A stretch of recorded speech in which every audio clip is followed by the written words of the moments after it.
공개됐습니다.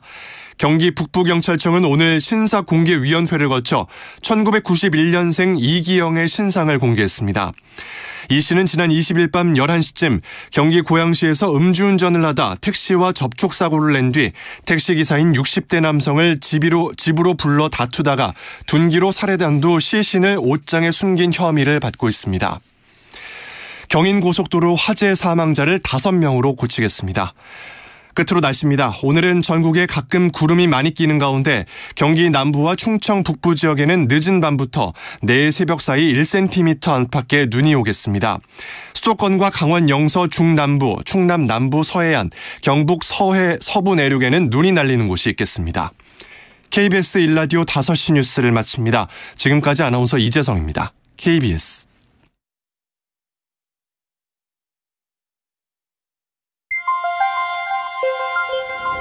대한민국 중심 채널 KBS 1라디오.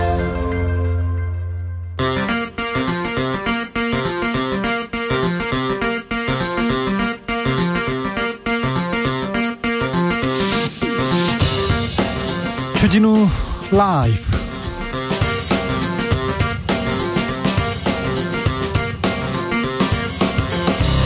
(2022년 12월 29일) 목요일입니다. 안녕하십니까, 주진우입니다. 압도적으로 우월한 전쟁 준비해야 한다. 윤석열 대통령 오늘도 강경 발언 이어갑니다. 한반도 긴장은 고조되고 있는데요. 우크라이나 전쟁 해를 넘어가고요. 발칸반도 전운이 감돌고 있습니다. 지구촌 위기 상황, 지금은 글로벌 시대에서 진단해봅니다. 한반도에 핵무기를 배치할 경우 제주도가 최적이다. 미 전략폭격기가 이착륙할 수 있는 대형 활주로를 건설해야 한다. 이게 무슨 소리죠? 국민의힘 북핵위기 대응 특별위원회에서 논의된 내용입니다.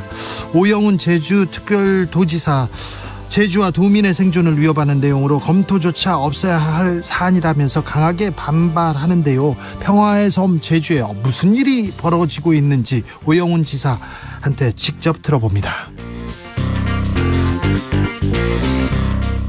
다사다난했던 2022년 올 한 해도 며칠 남지 않았습니다. 12구 이태원 참사를 비롯해서 안타까운 사건도 많았습니다. 올 한 해 돌아보면서 서로를 토닥이면서 위로하는 것도 필요한 것 같습니다. 그래서 오늘은 가수 하림 씨 모셔서 위로의 시간 함께 듣고 가겠습니다. 나비처럼 날아서 벌처럼 쏜다. 여기는 주진우 라이브입니다. 오늘도 자중자애, 겸손하고 진정성 있게 여러분과 함께 하겠습니다. 연말을 맞아서 이번 주 주진우 라이브에서 한 해를 돌아보고 있습니다. 오늘은 좀 칭찬하는 저녁, 토닥이는 저녁, 이렇게 보낼까 합니다. 소소한 칭찬 릴레이 받아보겠습니다. 나 올해 이것만큼은 잘했어. 정말 잘했어. 아침에 침대 정리 하나는 기가 막히게 잘했다. 올 한 해 감기 안 걸리고 잘했다. 그리고 가족, 연인, 친구에게 칭찬 이렇게 보내주십시오. 잘했어요. 어떤 분 칭찬 받고 싶은 분도 나 뭘 잘했어요 이렇게 보내주시면 화답하겠습니다. 샵 9730, 짧은 문자 50원, 긴 문자는 100원이고요. 콩으로 보내시면 무료입니다. 그럼 주진우 라이브 시작하겠습니다.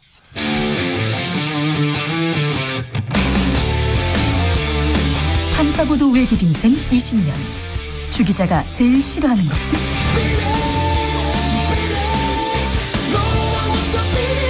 이 세상에서 비리와 부리가 사라지는 그날까지. 오늘도 흔들림 없이 주진우 라이브와 함께.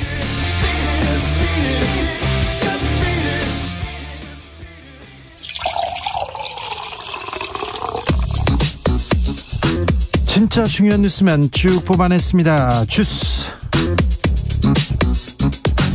정상근 기자, 어서 오세요. 안녕하십니까. 경기도 과천에서 화재가 발생했습니다. 인명피해 있습니까?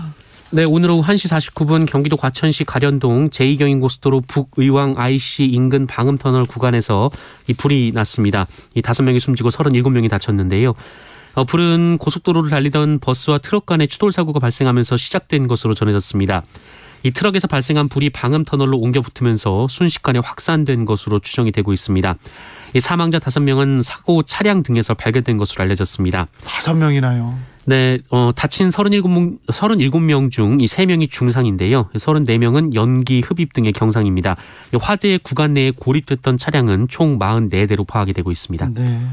지금 교통 상황은 정리됐는지 걱정이 됩니다. 경기도 과천시 제2경인고속도로에서 화재가 발생했습니다. 윤석열 대통령 오늘은 전쟁을 언급했네요. 네, 윤석열 대통령은 오늘 대전 국방과학연구소를 찾은 자리에서 이 북한 무인기의 영공 침범은 도저히 용납할 수 없는 사건이라며 이 도발에는 반드시 혹독한 대가가 따른다는 사실을 깨닫게 해야 한다라고 말했습니다.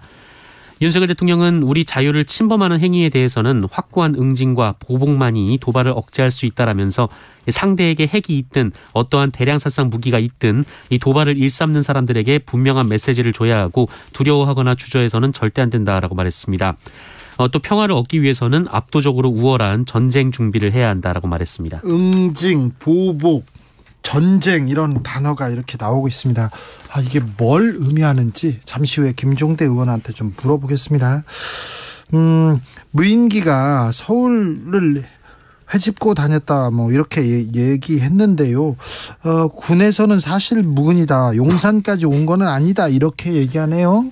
네, 한미연합사 부사령관을 지낸 민주당 김병주 의원이 오늘 오전 CBS 라디오에 출연해서 합참에서 보고한 비행 궤적을 보니 은평구, 종로, 동대문구, 광진구, 남산 일대까지 왔다 간 것 같다라면서 이 대통령실이 있는 용산으로부터 반경 3.7km가 비행 금지 구역인데 그 안을 통과했을 확률이 높다라고 주장했습니다. 잠깐만요. 은평구, 종로, 동대문, 광진구, 남산까지 왔다고요?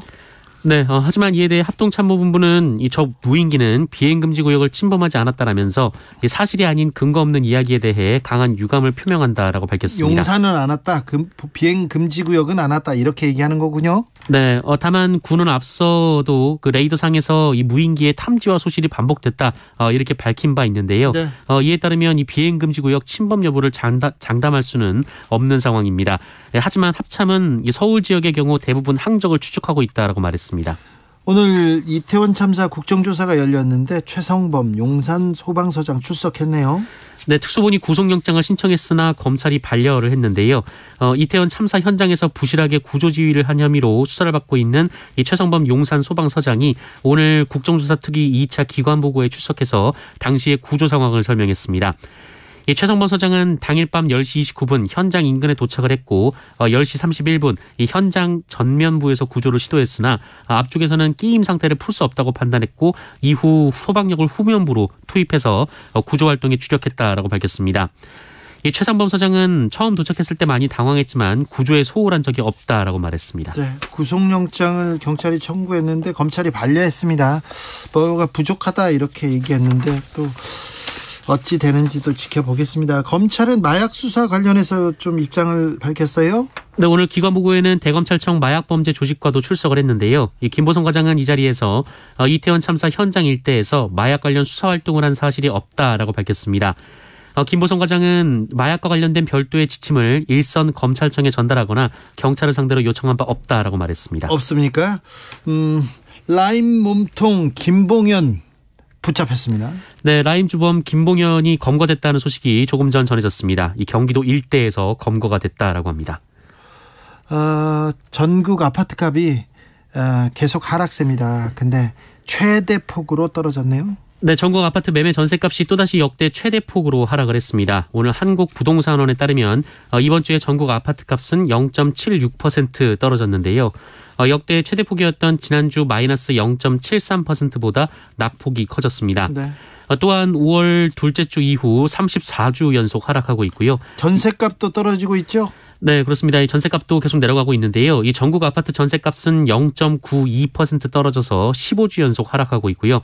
이 서울은 1.22% 떨어져서 11주 연속 역대 최대 하락폭을 기록하고 있습니다. 0.몇 퍼센트 얘기하니까 지금 난 체감이 안 돼 이렇게 얘기하는데 지금 집값, 전세값 다 떨어지고 있고 또 떨어질 예정이라고 하니 좀 각별히 조심하셔야 됩니다. 그런데요, 네. 교통요금, 대중교통요금 크게 오른답니다. 몇십 원이 아니라요. 몇백 원씩 오른답니다.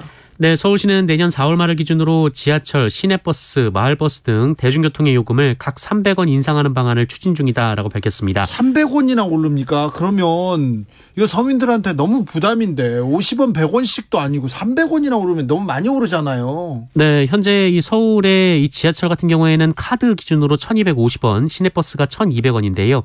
300원이 인상되면 지하철은 1,550원, 이 시내버스는 1,500원이 됩니다. 현금을 기준으로 하면 지하철은 1,650원, 시내버스는 1,600원이 됩니다. 서울시는 지하철과 버스의 누적 적자가 심하다라고 밝혔는데요. 시에 따르면 지난 5년간 이 지하철은 연평균 약 9,200억 원, 버스는 평균 5,400억 원의 적자가 발생하고 있다라고 합니다.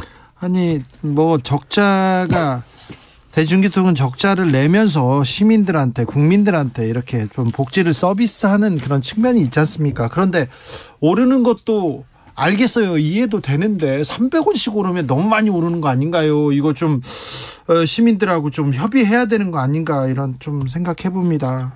너무 대중교통이 이렇게 많이 오르면 좀 감당하기 어렵다 이런 분들도 많아요.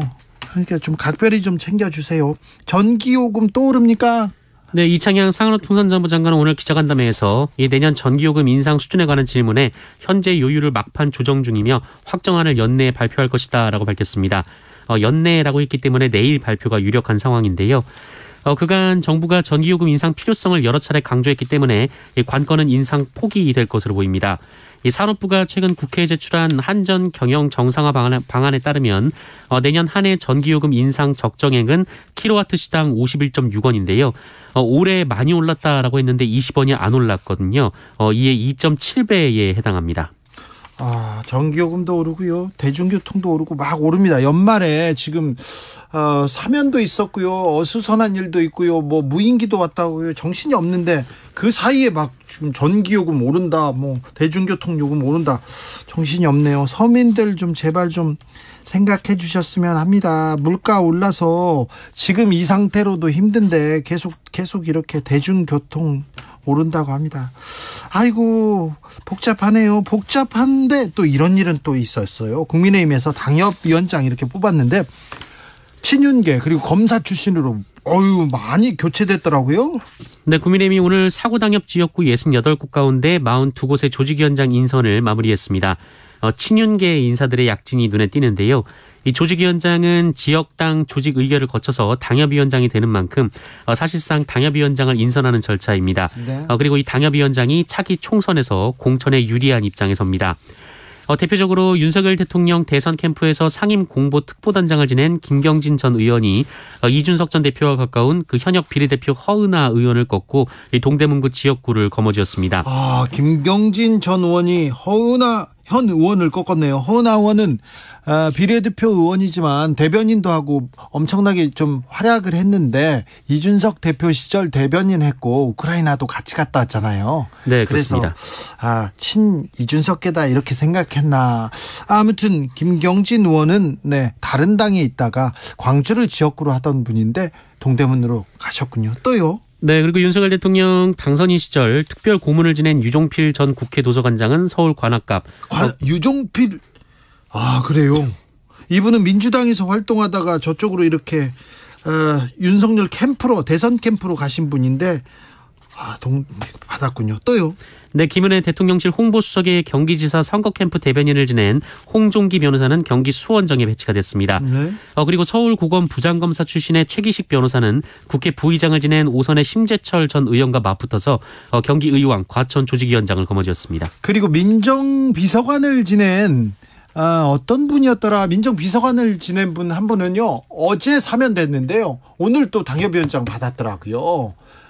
국민의힘에서 민정비서관 지냈어요. 그런데 참 사면받고 오늘 당협위원장을 받았어요. 그러면 그분은 다 알고 있었다는 거잖아요. 대통령실에 있었던 검사 출신, 이분도 검사 출신이니까 참.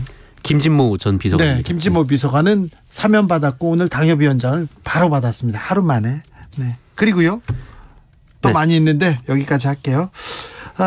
민주당 이재명 대표는 검찰을 강하게 비판했습니다. 네, 이재명 민주당 대표는 오늘 민주당 법률위원회 주최로 열린 검찰 인권침해 수사의 문제점과 제도적 대책 마련을 위한 토론회에 참석해서 야당과 정적을 향해서는 없는 사실도 조작해서 보복의 칼날을 고추 세우고 이 대통령 가족이나 그들 자신에 대해서는 있는 범죄 혐의도 덮는 데 급급하다라면서 검찰이 공익의 대변자라는 책무를 망각하고 민주주의 파괴의 도구로 전락했다라고 비판했습니다. 민주주의 파괴의 도구로 전락했다 이렇게 얘기합니다.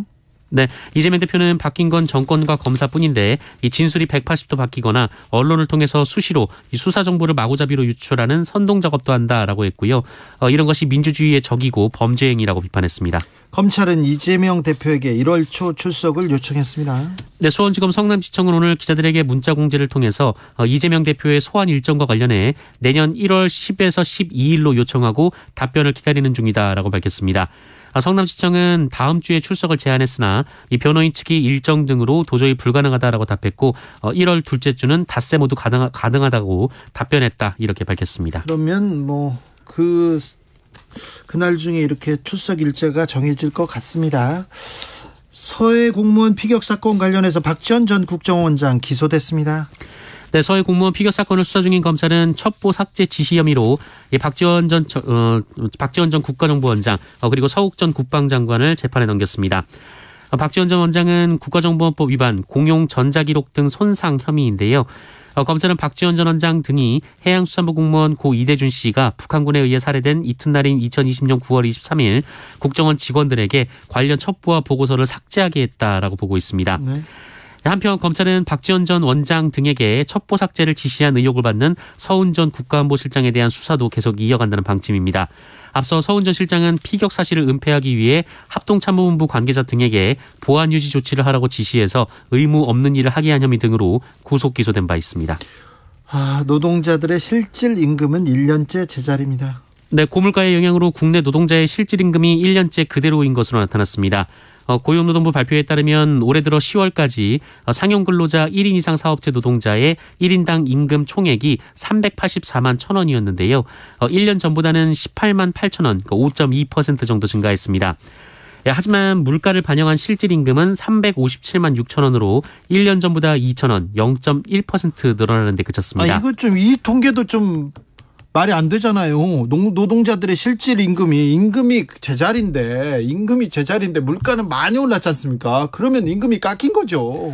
네, 실제로 최근 7개월 사이에는 오히려 실질 임금이 마이너스를 기록했다라고 하는데요. 네. 11월에서 12월 임금 상승률이 5%를 넘지 않는 이상 올해 실질 임금은 마이너스로 갈 수도 있다라고 합니다. 마이너스예요. 마이너스. 내년에는 더 어렵답니다. 이런 부분에 대해서는 좀 정부나 정치권에서 좀 이런 부분 가지고 토론해 주시고 좀 정책을 내주셨으면 하는데 교통요금 오르고 전기요금 오르고 다 오른다. 그것도 연말에 그냥 폭풍처럼 마구 이렇게 밀어붙이는 거 아닌가. 이건 좀 불만입니다. 네, 택시 기사와 동거녀를 살해한 피의자 구속됐습니다. 네, 오늘 경기북부경찰서가 신상을 공개했는데요. 31살 이기영입니다. 택시기사를 살해한 후 집안 옷장에 숨기고 5개월 전 동거녀를 살해해서 유기했다고 자백한 이기영이 어제 구속이 됐습니다. 의정부 지방법원 고양지원은 증거인멸과 도망 우려가 있다며 구속영장을 발부했습니다. 네. 여죄가 있는 것 같아가지고요. 여죄가 있는 것 같아서 계속 이렇게 수사하고 있습니다. 코로나 상황은 어떻습니까? 네, 오늘 발표된 코로나19 신규 확진자 수는 7만 1,427명입니다. 어제보다 16,000여 명, 지난주와 비교하면 4,000여 명 정도 적습니다. 네. 하지만 위중증 환자 590명으로 600명에 근접한 상황이고요. 예. 사망자는 76명으로 116일 만에 가장 많은 사망자가 나왔습니다. 주스를 맡아준 정상근 기자, 올 한 해도 고생 많았습니다. 네. 고생하셨습니다. 네, 가끔 감기에 걸리기도 했어요. 네네. 코맹맹이 속에서도 네 자주 걸리고 있습니다. 네, 그 방송 계속 열심히 잘해주셔서 감사합니다. 칭찬합니다. 네, 고맙습니다. 네, 여러분의 칭찬 릴레이 한번 이어가 보겠습니다. 0760님, 올해 봄부터 주라 듣기 시작한 것 가장 잘한 일입니다. 아이고, 잘 오셨습니다. 복잡해요, 어려워요, 어떻게 돌아가는지 몰라요. 주진우 라이브 하나 들으면 됩니다. 네, 괜찮습니다. 이것만 들으면 충분합니다. 9659님, 저 나이 50세인데요. 50세 주부가 배드민턴 운동 시작한 거 너무 칭찬합니다. 훌륭하십니다.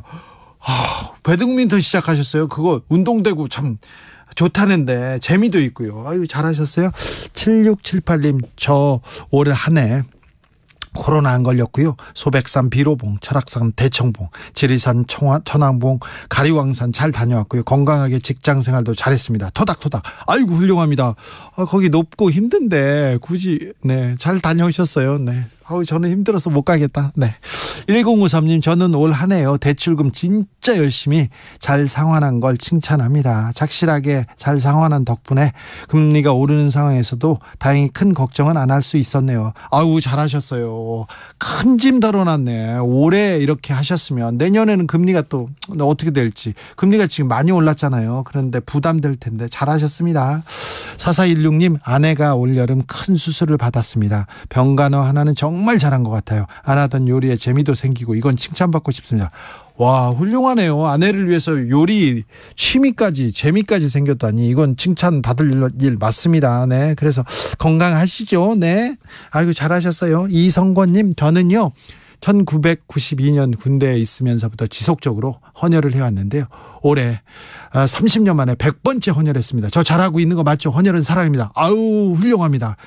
그럼요, 칭찬합니다. 4577님, 올해 여름 아버님 하늘로 가신 후 매일 퇴근 후에 어머님과 같이 식사합니다. 어머님 계속 건강하시고 잘 참고 기다려주고 있는 아내와 아이들 너무 사랑합니다 하는데 너무 효자시네요. 너무 훌륭한 가족이네요. 칭찬합니다. 참 잘하셨어요.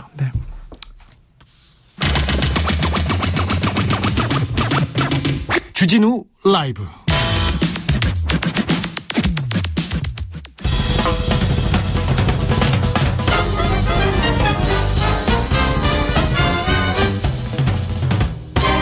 훅 인터뷰.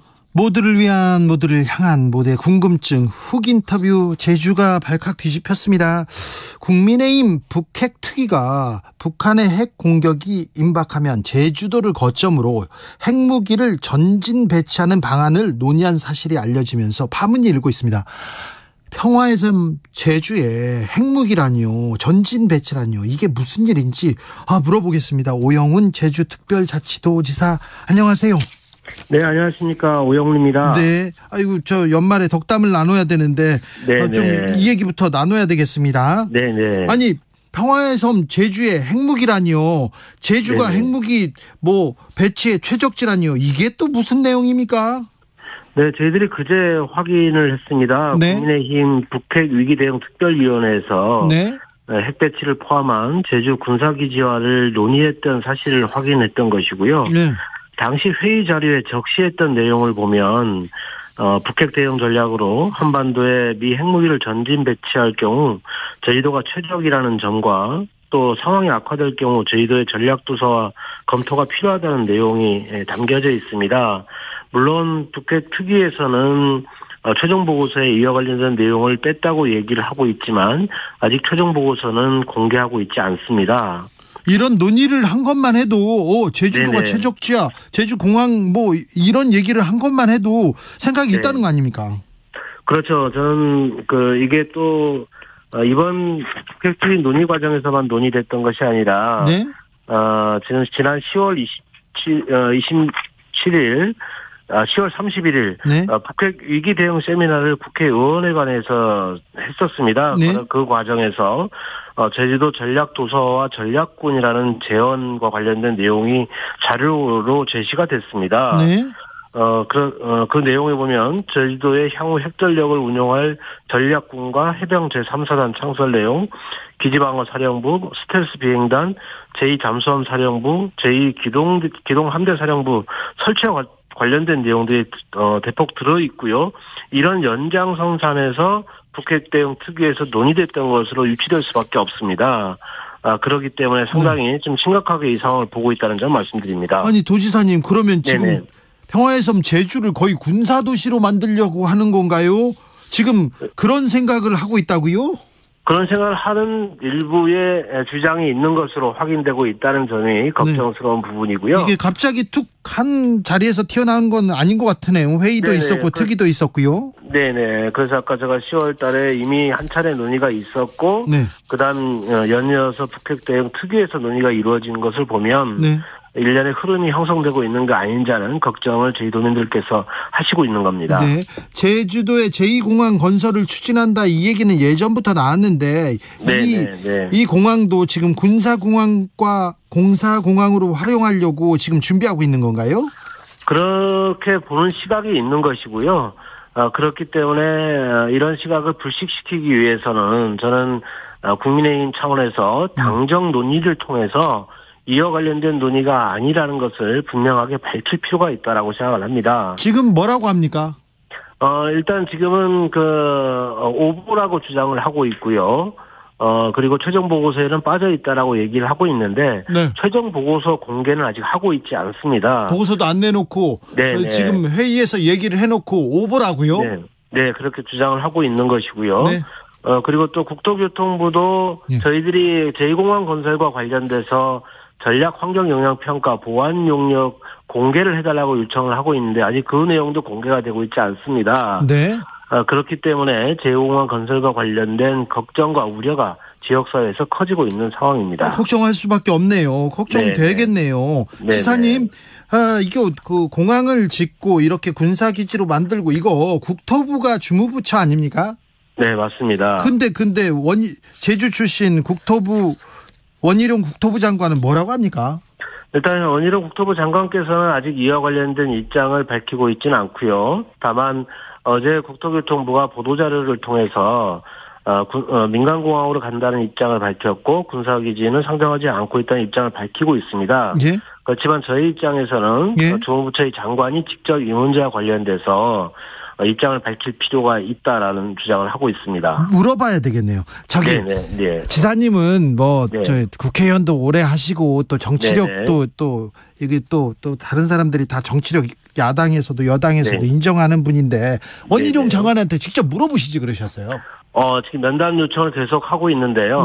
아직 면담이 이루어지고 있지 않고 있습니다. 아니 오영훈 지사가 만나자 하는데 안 만납니까? 네, 아직은 그렇고요. 네네. 면담 요청을 했는데요. 계속 하셨어요? 네네. 제가 당선자 신분 시절부터 제2공항 문제가 저희 지역에서는 가장 큰 갈등 현안이기 때문에 이 문제와 관련해서 논의할 필요가 있다는 입장을 수차례 제시를 했고 공개적으로 여러 차례 얘기를 하고 있습니다만 아직까지 면담이 이루어지지 않았고 국토교통부 장관은 최근에 실무진에게 면담을 위한 면담은 필요하지 않다는 입장을 밝히기도 했습니다. 이게 무슨 말입니까? 제가 이해가 되진 않습니다. 네, 전임 제주 도지사였잖아요. 그리고 현직이니까 맞습니다. 전현직끼리 만나서 어떻게 제주를 가겠다, 나의 정책을 어떻게 계승해달라 이런 얘기도 안 합니까? 예, 아직까지는 듣지를 못하고 있습니다. 안타까운 상황입니다. 오영훈 지사 싫어하는 사람이 없는데 왜 그러지? 그러네요. 참 환경부에서는 뭐라고 합니까? 여기저기 물어보실 거 아니에요? 환경부는 지금 현재 공식적인 입장을 얘기할 단계는 아니고요. 지난 정부에서 환경부는 제2공항 문제와 관련해서 전략 환경 영향 평가를 반려한 사실이 있습니다. 그래요? 예, 그래서 반려한 것을 가지고 다시 보완이 가능한지 용역을 했던 것이고요. 국토교통부 입장에서는 보완이 가능하다는 용역 결과를 마쳤다라고 하고 있고 빠른 시일 내에 환경부와 전략 환경 영향 평가에 대한 본안 협의를 시작하겠다는 입장입니다. 그래서 아직 환경부의 용역 결과가 들어갔는지 본안 협의가 시작되고 있지는 않은 것으로 알려지고 있습니다만은 아직 환경부에는 이와 관련된 공식적 입장을 문의하고 있지는 못하고 있습니다. 무엇보다도 중요한 게 제주도민들의 민심 아닙니까? 여론? 제주도에 공항을 짓는 거고 군사도시를 뭘 만들거나 핵무기를 들어오더라도 저 제주도 사람들한테 이렇게 물어봐야 되는 거 아니에요? 네, 저는 당연히 맞는 지적이라고 생각하고요. 근데 정부 여당에서 이런 건 안 물어봅니까? 그리고는 그냥 일단 추진한답니까? 일단 현재까지는 그런 입장인 것으로 알고 있고 입장이 변화가 없는 것으로 알고 있습니다. 이거는 원희룡 장관이 좀 대답해야 되는 거 아닙니까? 원희룡 장관 만나면 이렇게 뭐라고 하실 거예요? 일단 가장 크게 두 가지 문제인데요.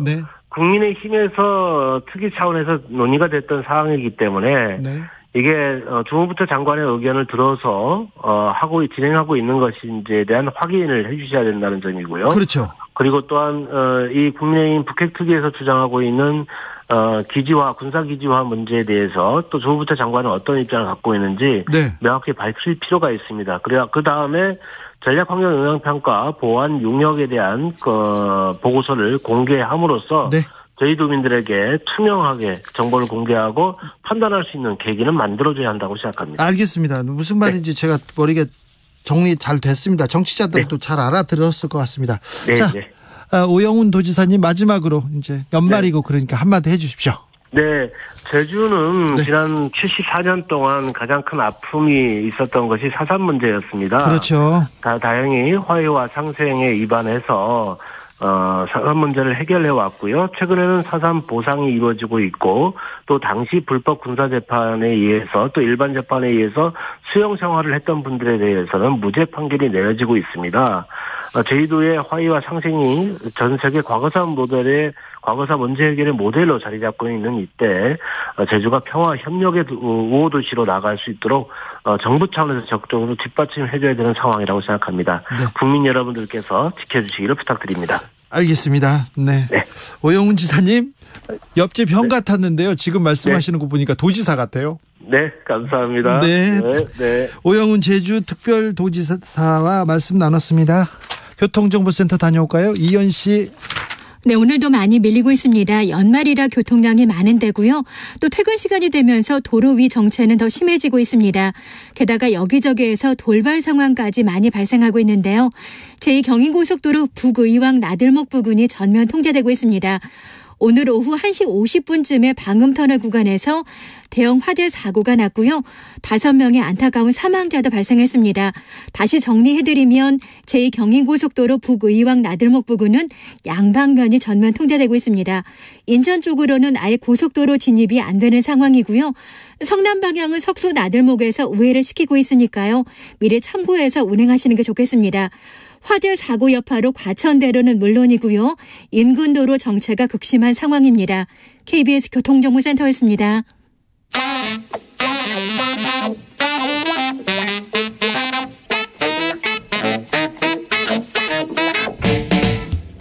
세계는 넓고 이슈는 많다. 우리의 시야를 국제적으로 넓혀보겠습니다. 국내 뉴스, 국제 이슈 다 덤벼라. 지금은 글로벌 시대. 국제적 토크의 세계로 들어가 봅니다. 군사 외교 안보 전문가 김종대 전 의원. 안녕하십니까. 세계적인 평론 스케일 임상훈 인문결 연구소장. 안녕하십니까. 김종대 의원님. 네. 무인기가 날아오자마자 김종대 의원을 떠올렸다는 사람이 많습니다.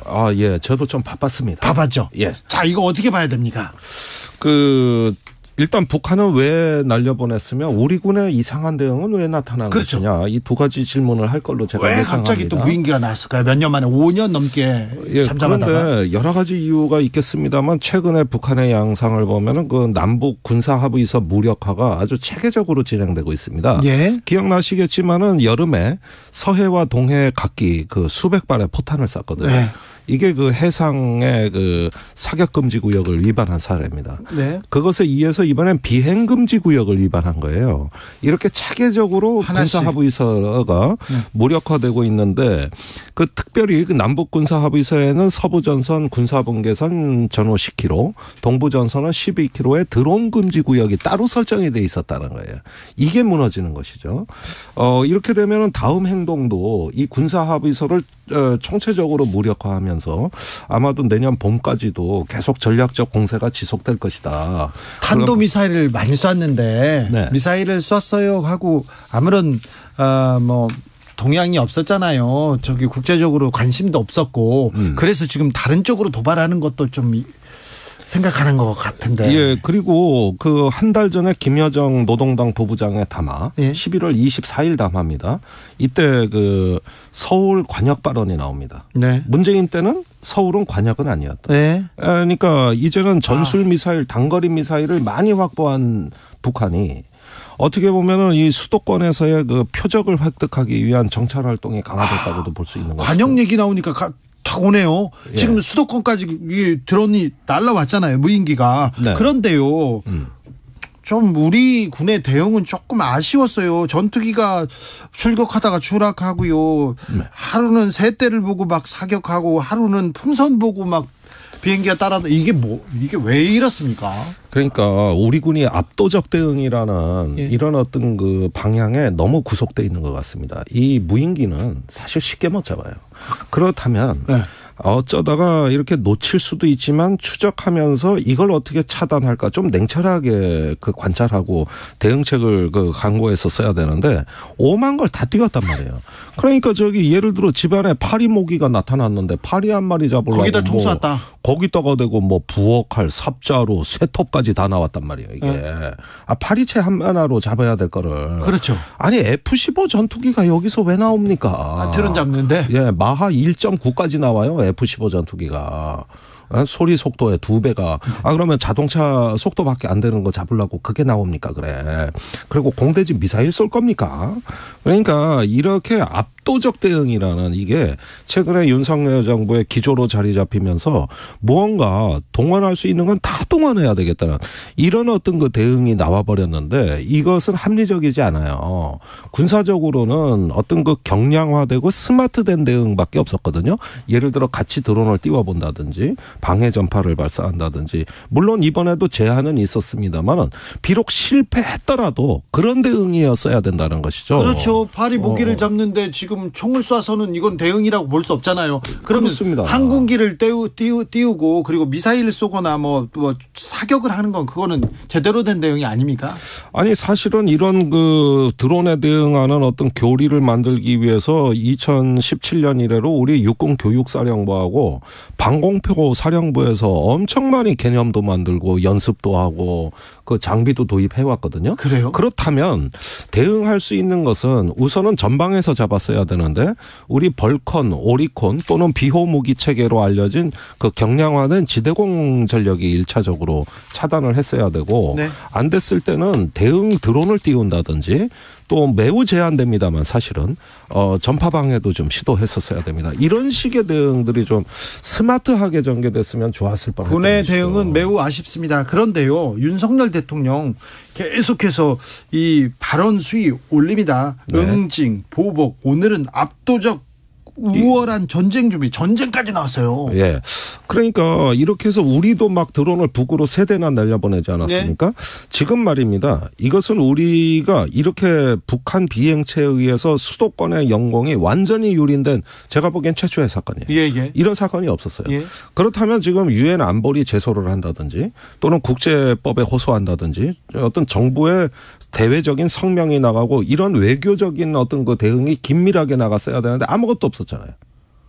아무것도 없었잖아요. 그래도 강경 발언을 했었죠. 아니 그런데 정부 입장이 안 나온 거예요 결국은. 아직 안 그 나왔죠. 이유가 뭐냐면 우리도 드론을 올려보내 놓으니까 같이 쌍방과 실이 돼 버렸잖아요.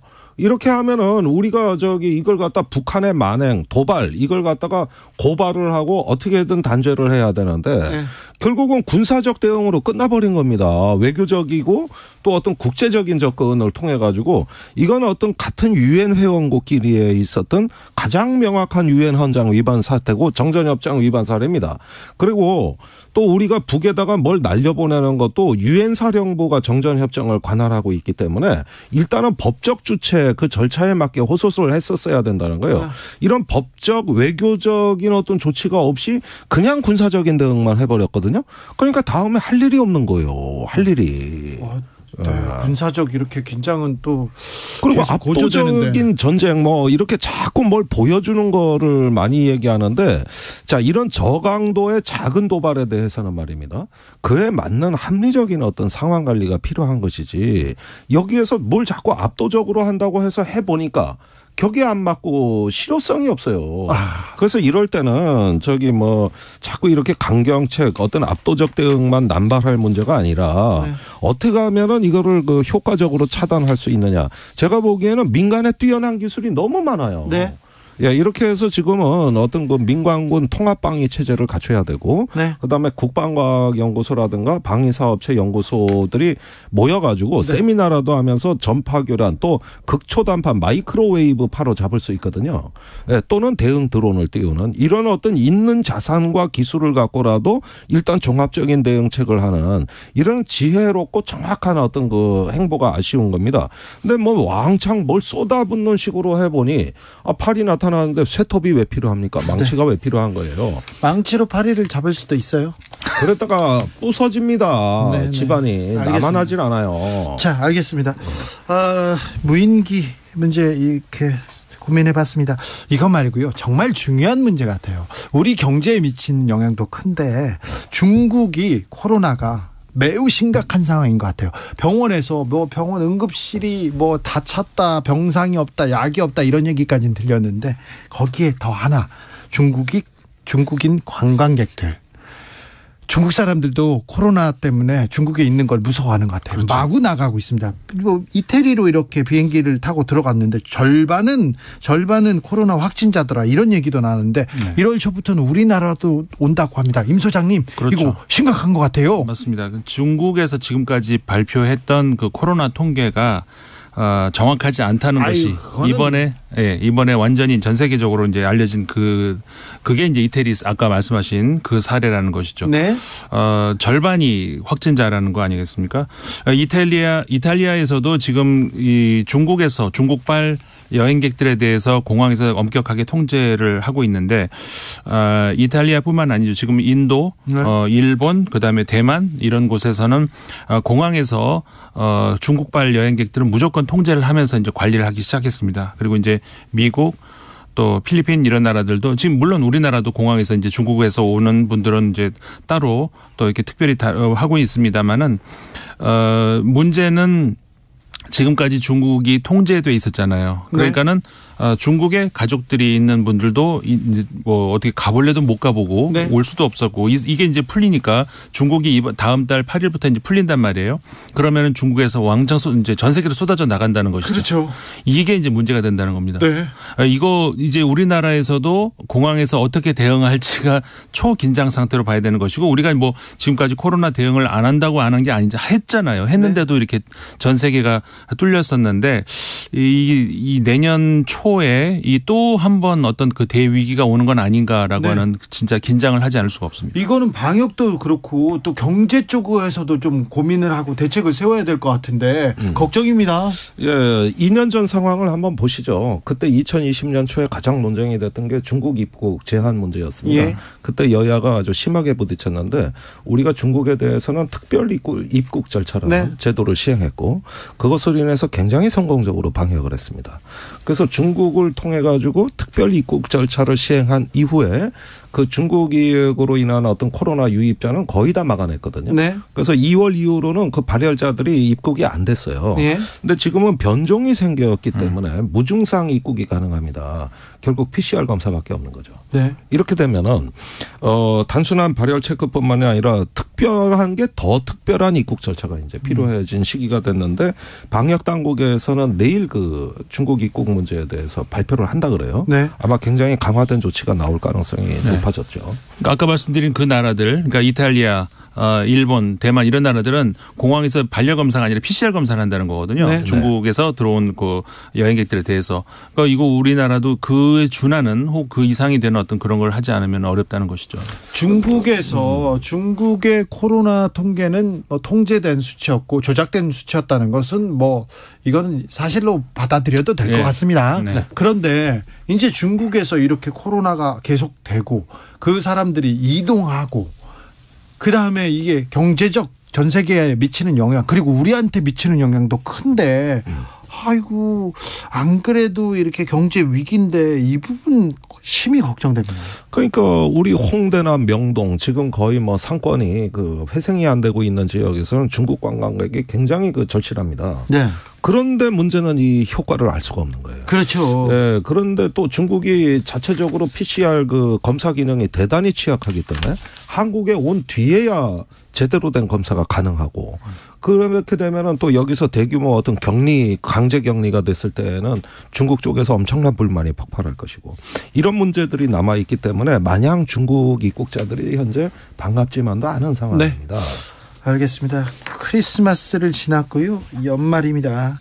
크리스마스 때는 전쟁도 멈추곤 했어요. 세계 1차 대전 때 전쟁을 멈추고 캐럴을 불렀던 그런 또 아름다운 사례가 있는데요. 근데 러시아 내에서는 무차별 포격을 더 하더라고요. 더 해요. 인명피해 더 커졌고요. 우크라이나 전쟁은 어떻게 가고 있습니까? 말씀하신 것처럼 크리스마스 연휴 주말 토요일 일요일 24, 25일에 공습을 더했던 것 같아요. 네. 지난 시간에도 이제 계속 우리가 여기서 이야기를 했습니다만은 보병보다는 포병 쪽으로 좀 무게가 수개월 전, 수주 전부터 네. 이동을 해 왔는데 지금 양상을 보면은 이 아래쪽 그러니까는 돈바스 지역 동부 지역은 좀 소강 상태에 있는 반면에 남부 지역으로 가면은 여기서는 계속해서 러시아가 이 포격 공격을 굉장히 좀 더 강화하고 있는 것 같아요. 예.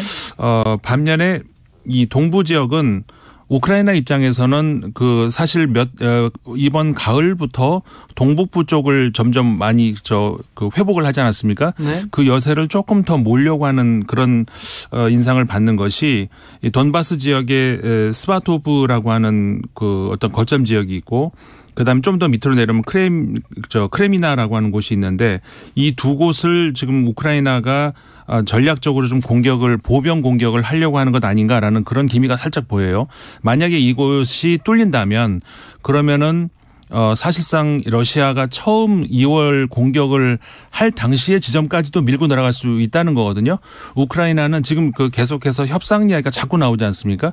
그러니까 협상 이야기가 더 본격화되기 전에 유리한 고지를 점령하겠다라는 그런 취지에서 이제 러시아에서도 공격을 더 강화하는 거고 우크라이나는 오히려 이제 동부 쪽에서 그쪽을 지금 더 보병 쪽으로 더 치고 들어가려고 하는 것 아닌가라는 그런 상황이 현재 와 있는 것 같아요. 네.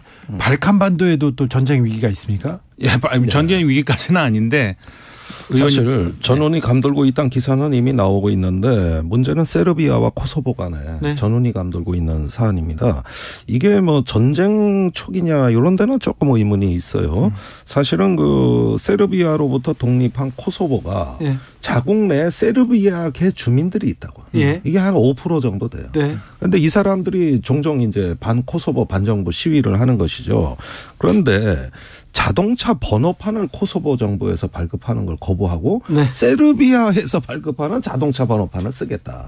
이러다가 이게 경찰하고 충돌이 돼서 현재 세르비아계 주민들이 바리케이트를 쳤다는 겁니다. 그러니까 이제 코소보 쪽에서는 이게 이제 러시아나 세르비아가 사주한 것이다. 네. 이래가지고 약간의 무력 충돌의 어떤 조짐이 보이고. 그럼 또 세르비아에서 또 편든다고 이렇게 또 도와주고 막 그럴 거 아니에요? 그렇습니다. 그 세르비아 배후에는 또 러시아가 있습니다. 그러니까 결국은 이 코소보 독립을 인정하지 않고 코소보 정부를 인정하지 아니하는 세르비아가 러시아를 등에 업고서 이렇게 어떤 자국 내 주민들 보호한다는 명분으로 코소보를 압박할 경우에 네.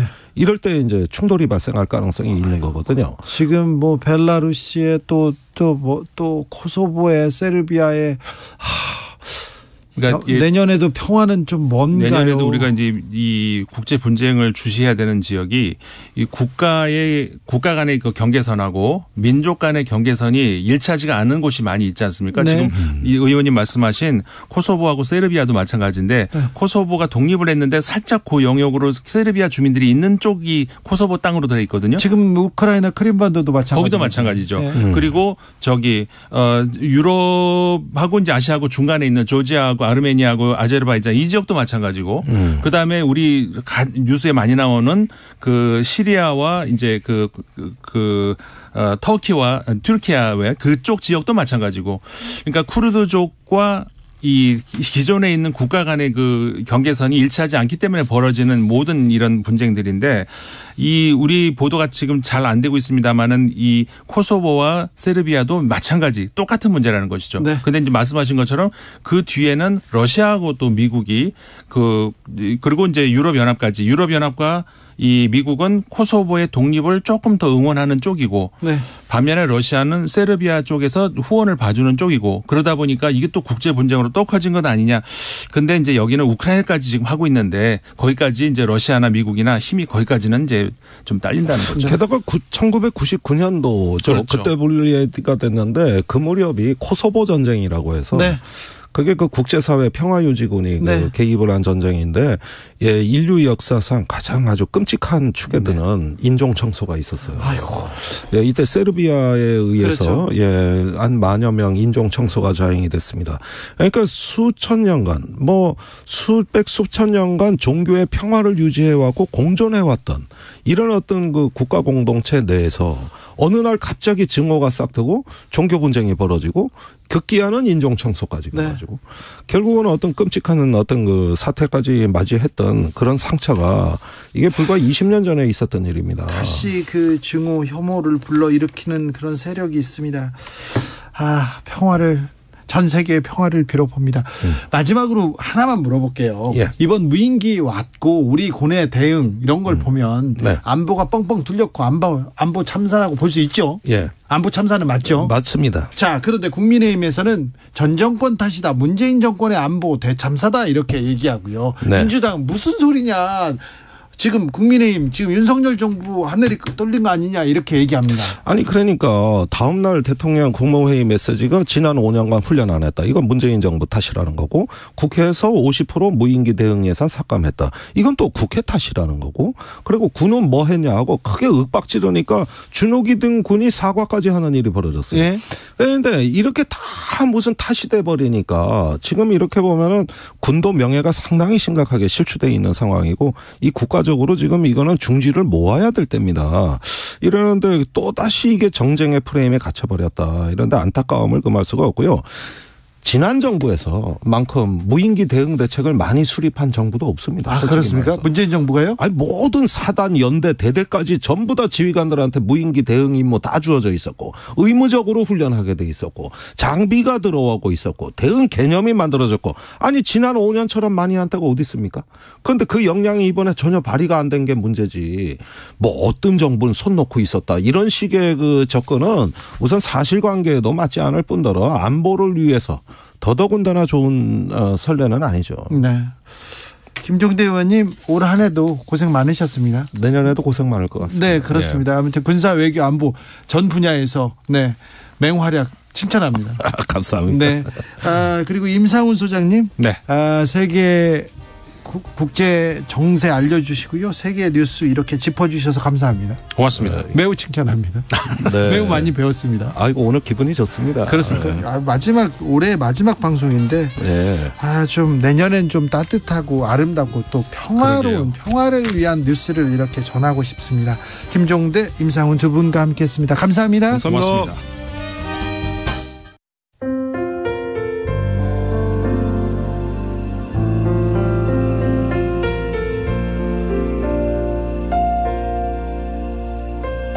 KBS 라디오 연중기획 희망충전 대한민국 514번째 이야기. 안녕하세요. 아나운서 김소리입니다. 중학교 3학년 예솔이는 매서운 추위만큼이나 차가운 현실을 마주했습니다. 예솔이 엄마는 홀로 두 딸을 키우면서 암 환자인 외할머니 치료비까지 감당하다가 신용불량자가 됐는데요. 그 바람에 월세가 점점 밀리면서 새 모녀는 살던 집에서 쫓겨나고 말았습니다. 복지기관의 도움으로 자리 잡은 5평 남짓한 임시주택은 추운 겨울을 버틸 만한 이불조차 부족합니다. 갑작스레 환경이 변하면서 스트레스가 늘어난 예솔이는 늑막염 진단까지 받았는데요. 지금보다 더 심해지면 수술이 불가피하다고 합니다. 예솔이네 가족이 하루빨리 불안정한 생활에서 벗어날 수 있도록 따뜻한 겨울을 선물해 주세요. 여러분의 따뜻한 손길이 희망의 빛이 됩니다. ARS 060-700-1580 060-700-1580 한 통화 3,000원으로 희망을 선물해 주세요. KBS 라디오 연중기획 희망충전 대한민국은 초록우산 어린이재단, 인탑스 주식회사, 그리고 청취자 여러분과 함께합니다. ARS 060-700-1580 한 통화 3,000원입니다.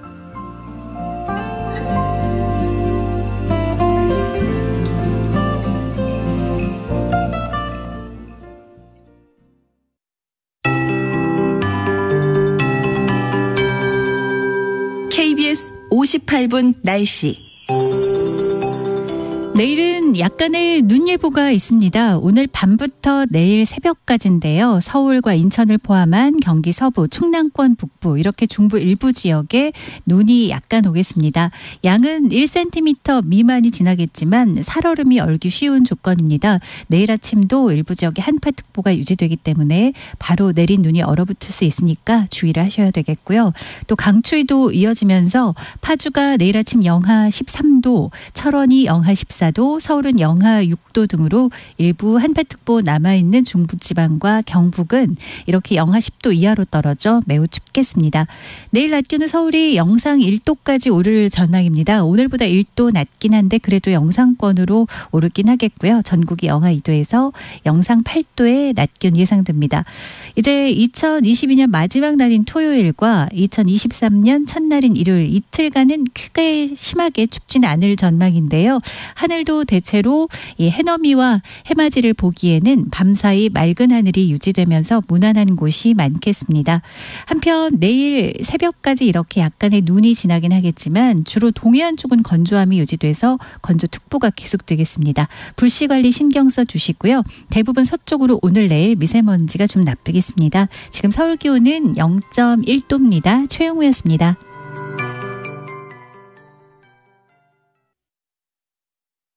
정성을 다하는 국민의 방송 KBS가 6시를 알려드립니다. AM 711kHz, FM 97.3MHz, KBS 1라디오입니다. HLKA.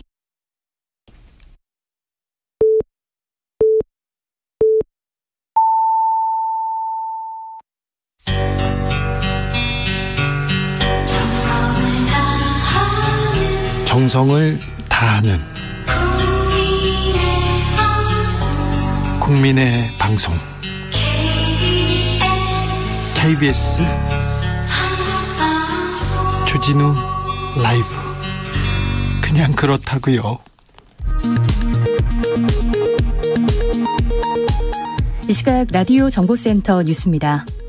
오늘 오후 경기도 과천시 제2경인고속도로 부기왕 나들목 부근 가련 고가교 내부에서 불이 나 5명이 숨지고 30여 명이 다쳤습니다. 윤석열 대통령은 오늘 국방과학연구소를 찾아서 평화를 얻기 위해서는 압도적으로 우월한 전쟁을 준비해야 한다고 말했습니다. 국민의힘이 더불어민주당 등 야당을 향해 북한 무인기 도발을 규탄하는 국회 차원의 공동결의안 채택을 제안했습니다. 민주당은 대통령이 연일 강경한 발언으로 국민 불안만 부추긴다며 안보 무능을 사과하고 관계자를 문책하라고 촉구했습니다. 더불어민주당 이재명 대표는 오늘 인권연대 등이 주최한 토론회에서 윤석열 정부 검찰을 향해 국민의 심판을 받아야 하는 민주주의의 적이고 형사처벌을 받아야 할 그야말로 하나하나가 범죄 행위라고 비판했습니다. 국민의힘 정진석 비상대책위원장은 오늘 국민의힘 비대위 회의에서 더불어민주당 이재명 대표를 향해 호남을 볼모로 민주화운동 코스프레를 한다고 파렴치한 개인 비리가 숨겨지겠냐고 비판했습니다. 지금까지 라디오 정보센터 조진주였습니다. 다 지난 일인데 누가 누굴 아프게 했건 가끔 속절없이 날린 그 노래로 남은 너 잠신 걸 믿었어 잠 못 이뤄 뒤척일 때도 어느덧 내 손을 잡아준 좋은 사람 생기더라.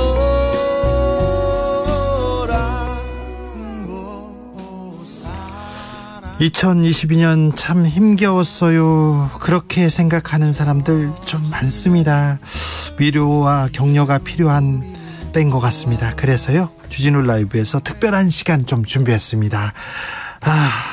주진우 라이브가 진짜 진짜 특별한 마음으로 가수이자 연주자이자 싱어송라이터이자 또 공연 기획하시는 아티스트 하림 씨와 함께 여러분과 위로의 시간 나누겠습니다. 안녕하세요. 안녕하세요. 네. 1년에 우리 한 번씩 보는 것 같아요. 그러게요. 이게 제가 그때 예전에 한번 나왔는데 그때도 좀 제가 여기서 해드릴 말씀이 뭐가 있을까 했는데 그때는 때마침 제가 그 산업재해 그 방지를 위한 노래를 만들었어서 이런저런 얘기를 많이 했는데 이번에 또 불러주셨네요. 위로를 해달라고요? 아니요. 위로가 필요한 사람이 많은 것 같아요.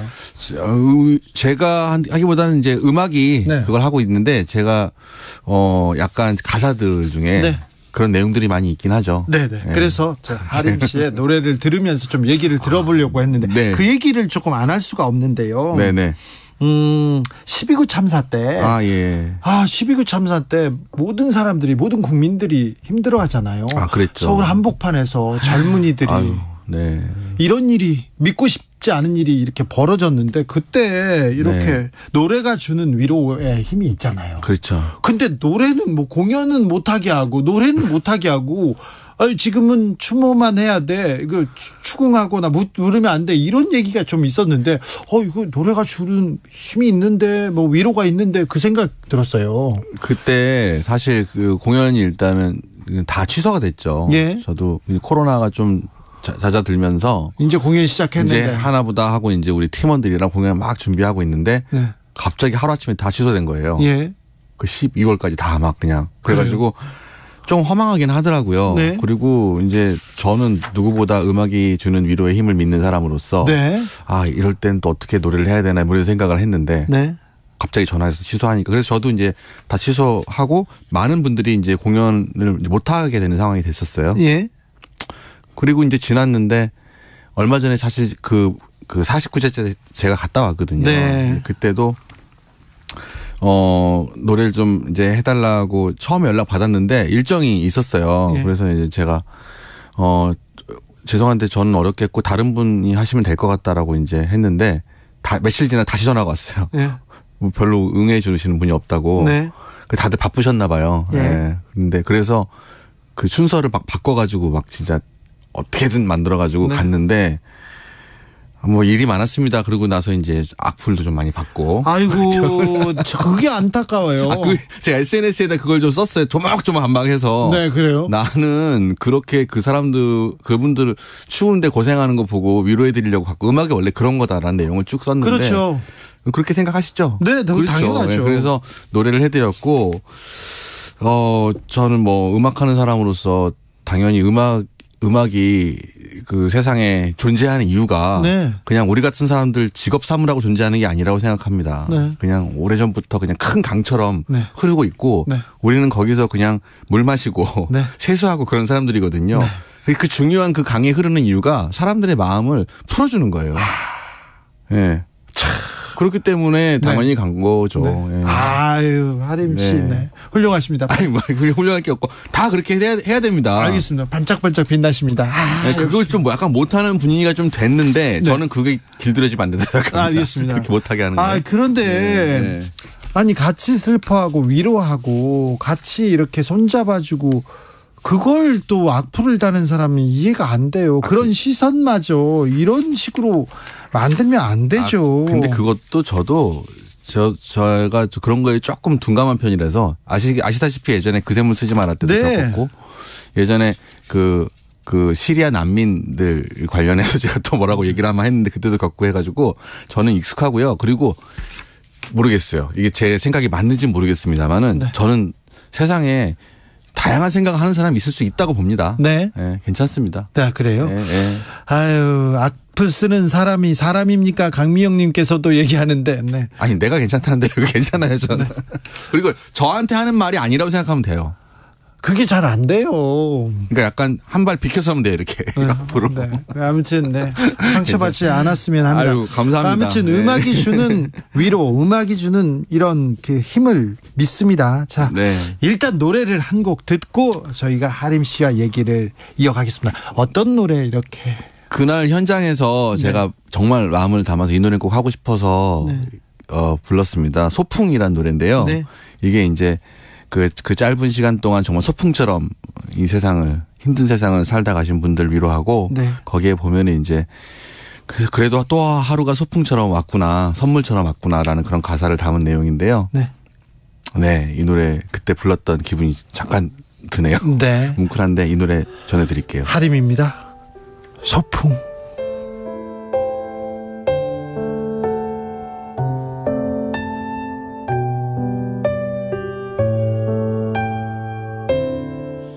어디로 가는 걸까?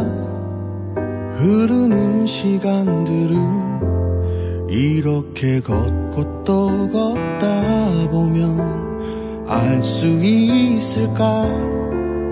파도처럼 떠밀려 흘러가 버린 날들 언젠가 이 길의 끝에서 만나게 될까?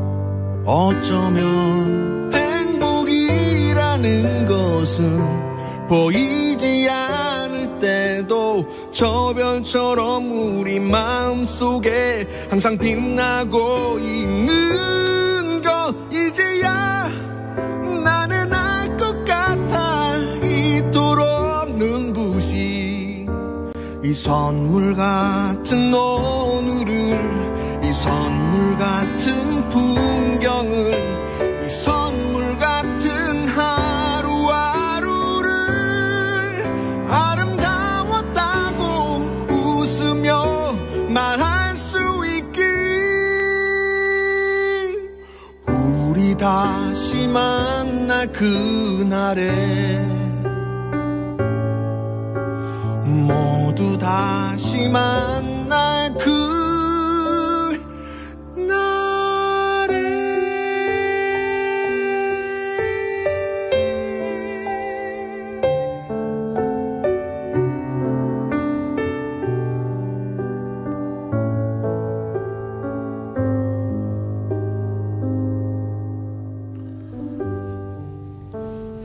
선물 같은 일이었죠. 소풍이었죠. 이날 제가 사실 그 이태원을 다들 우리 지나다닐 때 피해 다녔습니다. 솔직히 말해서.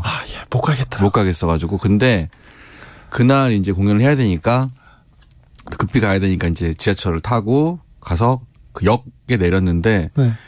그 역에 내리자마자부터 점점 한 계단 한 계단 올라갈수록 솔직히 저 이 세상이 아닌 것 같았어요. 그래요? 네. 그래서 그리고 이제 같이 그때 공연했던 그 가수 한두 명이랑 이렇게 저희 식구랑 이제 같이 갔는데 정말 그 마치 저를 그 불 속에 그냥 넣는 것 같이 들어가는 것 같은 그런 느낌을 받았어요. 마음이. 그래서 노래를 마치고 황급히 저는 사실 자리를 비켰습니다. 그런데 와, 거기 많은 분들의 슬픔이 그 온 거리에 다 그냥 녹아 있고 그거를 정말 피부로 느낄 수밖에 없을 정도로. 그래서 정말 사실 잊을 수가 없는 그런 순간이었고 많은 분들이 사실 그 슬픔을 느끼셨으면 저한테 악플 못 보내셨을 거예요. 그럼요. 하림님 그 노래 유튜브에서 듣고 울었어요. 전성현님께서 눈물이 계속 흘러요. 김미경님 얘기도 합니다. 근데 아무튼 저는 좀 불만이었어요. 국민 애도 기간을 선포하지 않아도 다 국민들은 다 애도하고 있어요. 그런데 뭐 하지 마라. 왜 공연만 노래만 하지 말라고 했는지 다른 건 다 하면서 저는 좀 이해가 안 된다 이런 생각이 조금 있었습니다. 저는 그랬다고요. 저가 음악가들이 말을 잘 들었나 봐요. 당시에. 그렇습니까? 근데 음악이라는 게 사실 되게 평화로운 원래 도구거든요. 그렇죠. 이럴 때 또 위로를 주잖아요. 근데 왜 또 공연만 음악만 못하게 뭐 그런 생각이 좀 들었습니다. 자, 그런데요. 기타를 치시지 않습니까? 네네. 건반도 치시고요. 하모니카도 잘 보시고요. 예, 뭐 잘은 못합니다만 그냥. 그런데 나훈아 씨 공연에는 맨날 이렇게 하모니카맨으로 이렇게 가신다면서요? 선생님께서 저를 되게 아끼시는 것 같아요. 네. 그래서 저는 어렵죠, 그분이. 네. 그런데 하모니카를 네, 전화가 오셨는 게 전화가 왔습니다. 네, 와서요. 그래서 그래서 나훈아인데요. 네, 정확히 그분과 선생님과 통화해 본 적도 있는데 그때는 오래전 일인데 그걸 말씀하시네요. 그때 그 실장님께서 이제 저 기억나냐고 이러면서 하모니카 불어달라 그래서 저는 당연히 갔죠. 네. 하모니카를 네, 알겠어요. 왜요? 아니 그냥요. 그게 궁금해서. 그게 이슈가 아직까지 있어요? 네. 아니 궁금해서. 그리고요. 네.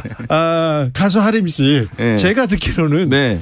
박근혜 전 대통령도 매우 좋아하는 가수였다고. 노래를 좋아한대요. 저 그랬나요? 들으셨죠? 어디서? 그거 어떻게 드셨어요? 그때 행사에서 네. 외교 행사에 제가 가끔 가서 노래 그때 당시 그리스 대통령 왔을 땐가? 네. 그때 한번 뵀습니다. 그래요? 네. 그때 팬이라고 얘기하셨던 것 같아요. 그렇죠. 누군가 기억이 가물가물한데. 네네. 제 노래 저는 국정농단 주범한테 들었기 때문에 네 노래를 좋아하셨대요. 정말요? 네. 감사드리네요. 네 노래는 좋아하실 수 있죠. 그렇죠. 음악은 저는 음악이야말로 어디든 갈 수 있는 심지어는 그 음악을 우주에도 실어보내잖아요. 네네. 위성에 실어가지고 외계인한테도 가고. 그렇죠. 네. 저도 여러 사람들을 이렇게 만져줍니다. 그런데 1집은 2001년에 나왔어요. 2집은 2004년에 나왔어요. 왜 3집은 안 나오냐? 언제 나올 거냐? 외계인이 맡고 있다 이런 설도 있습니다. 대본대로는 하나도 안 가시는군요. 네, 윤종신 대표가 맡고 있다 이런 얘기. 아니요. 그렇지 않고요. 네. 그분은 열심히 이제 본인 음악 하시고 네. 저는 안 하다 보니까 이게 짧게 시간이 없으니까 짧게 말씀드리면 그게 다가 아닙니다. 음악은 진짜는 그 현장에 있습니다. 그래요? 네, 무슨 말인지 아시죠? 알죠. 저는 현장을 좋아합니다. 네. 네. 그래서 노동운동도 한 걸 수도 있어요. 네. 음악가의 노동 현장은 공연장이잖아요. 네네. 네. 음반은 복제입니다. 그렇다고 음반이 나쁘다는 거 아닙니다, 여러분. 네. 생방이니까 말 조심해야 되는데. 네네. 하지만 저는 그 현장을 더 좋아하는 거예요. 알겠어요. 네, 현장 체질. 알았어요. 왜 이렇게 계속 이렇게 답지 않게 그러세요? 아니 그게 아니고 많은 분들이 저한테 물어볼 때마다 제가 그렇게 말씀드려요. 저는 공연을 더 좋아합니다. 네. 공연장 계속 이렇게 공연장에서 만나고 있습니다. 내일 모레입니까? 내일입니까? 대학로에서 또 정인 씨하고 콘서트 하죠? 네네. 언제? 연말에 31일 날 하루만 합니까? 네네 하루만 갑자기 또 의뢰를 하셔가지고 하림과 정인 좋다. 네 정인 씨가 또 저랑 또 친하고 공연 제목이 힐링 보이스예요. 네. 그래서 여러분들 호해드리려고 가서 마이크 대고 호해드리겠습니다. 네 마이크 대고 호 하나만 더 해주십시오. 네. 하림의 위로의 말은 누가 해주나요? 이 노래를 듣고 저는 정말 위로받았어요. 그런 분들이 많습니다. 네, 이 노래도 역시 세상에 너무 힘든 소식들이 많아서. 정말 꾹 참으면서 만든 노래예요. 그래요? 네. 하지만 힘내자. 네. 주변 사람도 손잡고 가자. 이런 내용입니다. 네. 지금 필요합니다. 네. 저한테 필요합니다. 그래요? 네. 전 내일 잘리거든요, 또. 예? 아니요. 노래 듣고 올게요. 위로가 필요합니다.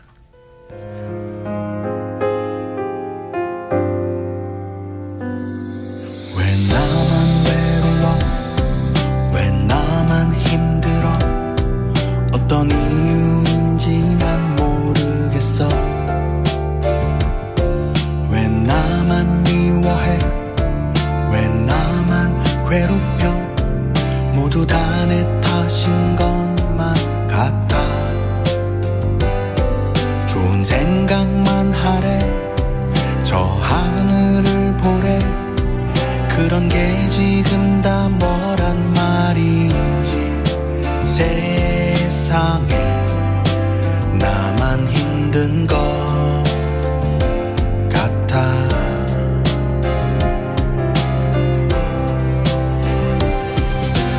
우스꽝스런 TV 속 세상 모두 잘 먹고 잘 놀러 다니고 뉴스를 보면 모두 무서운 말들 위로의 말은 누가 해주나요?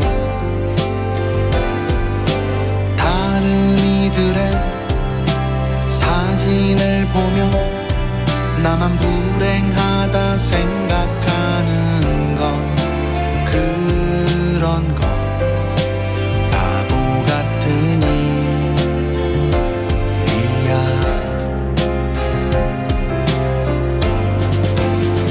하지만 가끔 괜찮을 때는 고개를 드는 한 아이가 있어.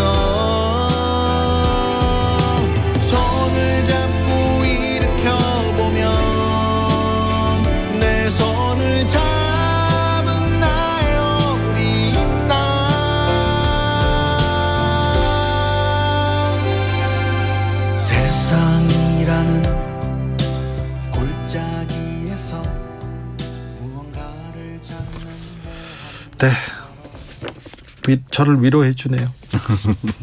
누가 나를 위로해 줄까? 여기 가사에 누가 해주나요? 가사에 좋은 사람들 믿고 따라가라고 네. 마지막에 얘기하거든요. 네, 좋은 사람들 늘 곁에 있습니다. 그렇죠. 힘내십시오. 주변 이렇게 둘러보면요. 네. 다 좋은 사람들이에요. 텔레비전에는 그분들은 안 나옵니다. 텔레비전에 나오는 사람들은 좋은 사람들이 좀 적은 것 같다. 이런 생각을 좀 해봅니다. 음악이 이렇게 약자들, 네. 외로운 사람들, 위로받고 싶은 사람들 옆에 항상 있어요. 그 음악이 원래 기능이 있잖아요. 아까 저기 약자들을 위로한 거라고 제가 말씀드렸잖아요. 네. 또 음악이 강물 같다고도 말씀드렸고 네. 물은 낮은 대로 흐르잖아요. 네. 예전부터 음악은 원래 약자들의 음악이 더 셌어요. 네. 흑인들이죠. 흑인 음악들. 네, 끌려가면서 이렇게. 네, 그리고 수많은 고향을 잃은 사람들. 네. 뭐 전 세계 제가 월드뮤직 좋아하잖아요. 네. 월드뮤직엔 다 그래요. 무슨 뭐 브라질의 이민자들 뭐부터 시작해가지고 그래서 그런 말이 있습니다. 전쟁에서 이긴 사람은 땅과 돈을 갖지만 진 사람들은 음악을 갖는다. 네. 그 음악이 세상을 지배한다. 네. 그래서 음악이 원래 그런 겁니다. 그렇습니까? 그러니까 그리고 얼마나 우아하게 사람들을 위로하고 고양시킵니까? 네. 소리 한번 지르지 않고 사람들을 모이게 할 수 있고 그렇죠. 그래서 그 음악의 기능과 힘을 안다면 음악가들은 그런 일을 할 수밖에 없다고 저는 생각합니다. 전쟁에서 진 사람은 음악을 갖는다. 근데 음악 방송을 잃는 거는 어떻게 되는 건지. 음악 방송 아닙니다. 그건 방송이잖아요. 네, 방송. 마음속에 음악이 있습니다. 마음속에요? 청취자의 마음속에 남아 있을 거예요. 그래요? 네, 음악으로 노래처럼. 음악 방송이 없어져가지고 슬퍼서요. 그런데요. 그런 일이 있었구나. 하림 씨는요. 정말 이렇게 주체할 수 없는 분노. 그리고 이 받아들일 수 없는 현실 이런 상황을 볼 때는 어떻게 음악을 만드십니까? 어떻게 하십니까? 개인적으로요? 네, 개인적으로. 개인적으로 햇볕이 잘 드는 곳에 가서요. 옆으로 누워 있습니다. 그래요. 예. 가만히. 예, 그러면 이제 아내가 쿠션을 던져줍니다. 뒤통수에서. 그걸 베고 누워 있으면 좀 나요. 그렇습니까? 예. 가만히 햇볕 아래 누워 있습니다. 네. 너무 충격적인 상황을 접했을 때 고통스러운 정말 인정하고 싶지 않은 상황을 이번에도 봤어요. 저는 SPC 제빵 노동자 여성 노동자 사망 그리고 그분의 문자와 그 얘기를 듣고 그리고 그 다음 날 돌아갔던 기계 올해 너무 저도 그때 SNS에다 그 관련 글을 남기긴 했는데 보시면 알겠지만 저는 이렇게 좀 부드럽게 얘기를 늘 하는 편이에요. 하지만 느꼈으면 좋겠다고 말씀드렸어요. 그러니까 뭐냐면 이분들이 휴가를 갈 사람들이었고 사랑하는 연인의 문자잖아요. 그걸 보고 마음이 안 움직일 사람은 없다라고 생각해서 좀 돕고자 하는 마음에 SPC 사고에 관련된 얘기를 했긴 했습니다. 좀 안타까운 사고였습니다. 제가 그때 그래서 그샘을 쓰지 마라 노래 만들고 부르고 한창 했을 때는 뭔가 정말 나아지려나 생각을 했는데 좀 허탈하긴 하더라고요. 몇 년 동안 그냥 계속 이런 사고가 반복되고. 네, 그런 사고가 있을 때마다 같이 TV를 보면 아내가 저를 한번 쳐다봐요. 이렇게 눈치를 보는 거예요. 내가 어떤가. 또 뭐야. 그 되게 마음 아프지 않아요? 그러게요. 그러니까 이제 그런 상황인 거예요. 그래서 그렇다고 해서 제가 할 수 있는 일이 없잖아요. 현재는. 그렇다고 그샘을 쓰지 마라 2탄을 만들 수도 없고. 하여튼 그런 일이 있었네요. 올해도. 하림 씨가 저희들한테 또 위로의 곡 한 곡 선곡해 주셨습니다. 장들레 모르겠어요입니다. 좋은 어른은 뭘까요? 이런 얘기하는 노래죠. 이 노래는 제가 어느 날 기차를 타고 어디 지방을 가다가 좋은 어른은 뭘까요라는 그 가사가 딱 들었는데 갑자기 눈물이 터져서 당황스러운 상황 아세요? 그거? 네네. 제가 그 상황을 맞았어요. 그래서 노래를 듣고 나서 이 가수가 누군지 찾아보고 이제 공연도 나중에 같이 한번 했는데 가사 한번 들어보세요. 눈물 나더라고요. 장들레입니다. 모르겠어요. 좋은 어른은 뭘까요? 내게 가르쳐 주세요. 알고 싶어요. 바뀌고 싶어요. 비겁한 내 모습 이젠 정말 모르겠어요.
좋은 어른은 뭘까요? 그러니까요. 네. 이 노래 약간 질문하게 하죠, 우리에게. 네, 네.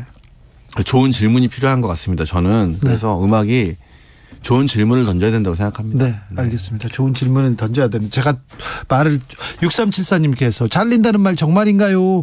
아유, 엄청 좋아하는데 안 돼요. 허겁지겁 문자 보냅니다. 주진우 라이브는 계속됩니다. 제가 TBS에서 아닌 밤중에 주진우입니다라는 순수 음악 방송을. 저 그때 거기 가서. 네, 오셨죠. 순수 음악 방송이잖아요. 그래, 맞아요. 오셔가지고 계속 노래만 부르셨잖아요. 노래만 계속 했잖아요. 네, 하나 더 불러주세요. 계속 제가 더 불러주셔.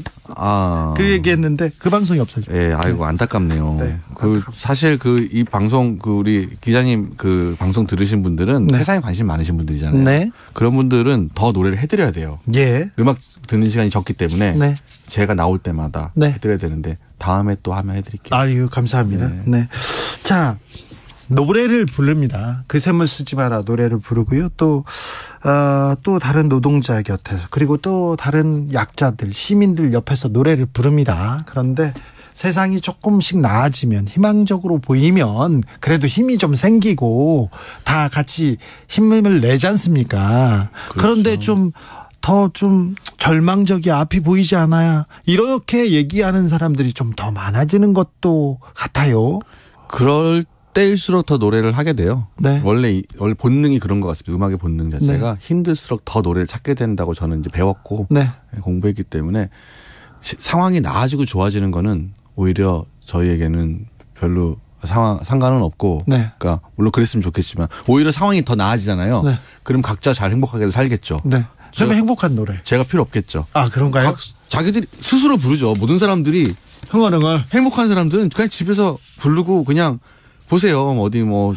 그렇기도 하네요. 네. 우리도 지금 위로가 필요한 것 같은데 뭐 할까 하다 하림 이렇게 나와가지고 저희가 그러니까 제가 통일했거든요. 바쁘다는 건 그만큼 안 좋은 걸 수도 있어요.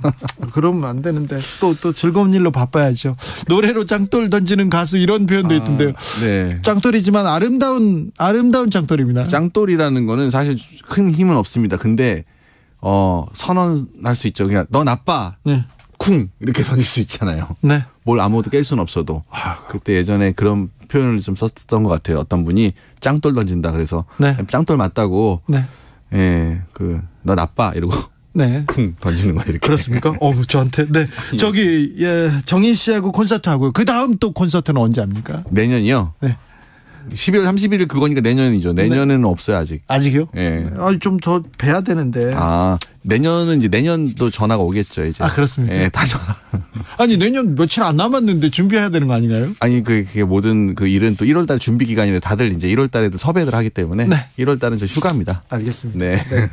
연말 잘 보내시고요. 네네. 저희한테 좋은 위로의 음악 주셔서 감사합니다. 아닙니다. 이렇게라도 또 이런저런 이야기를 또 해서 저도 마음이 좀 후련하고요. 여러분들 정말 다치지 마시고 아프지 마시고 그리고 힘들 때일수록 서로 좋은 사람들 손잡고 내년에도 힘차게 살아가시길 바랍니다. 오늘 감사했어요.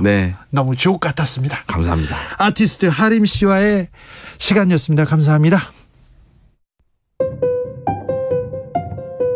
정치 피로, 사건 사고로 인한 피로, 고달픈 일상에서 오는 피로. 오늘 시사하셨습니까? 경험해보세요. 들은 날과 안 들은 날의 차이. 여러분의 피로를 날려줄 저녁 한 끼 시사 추진우 라이브.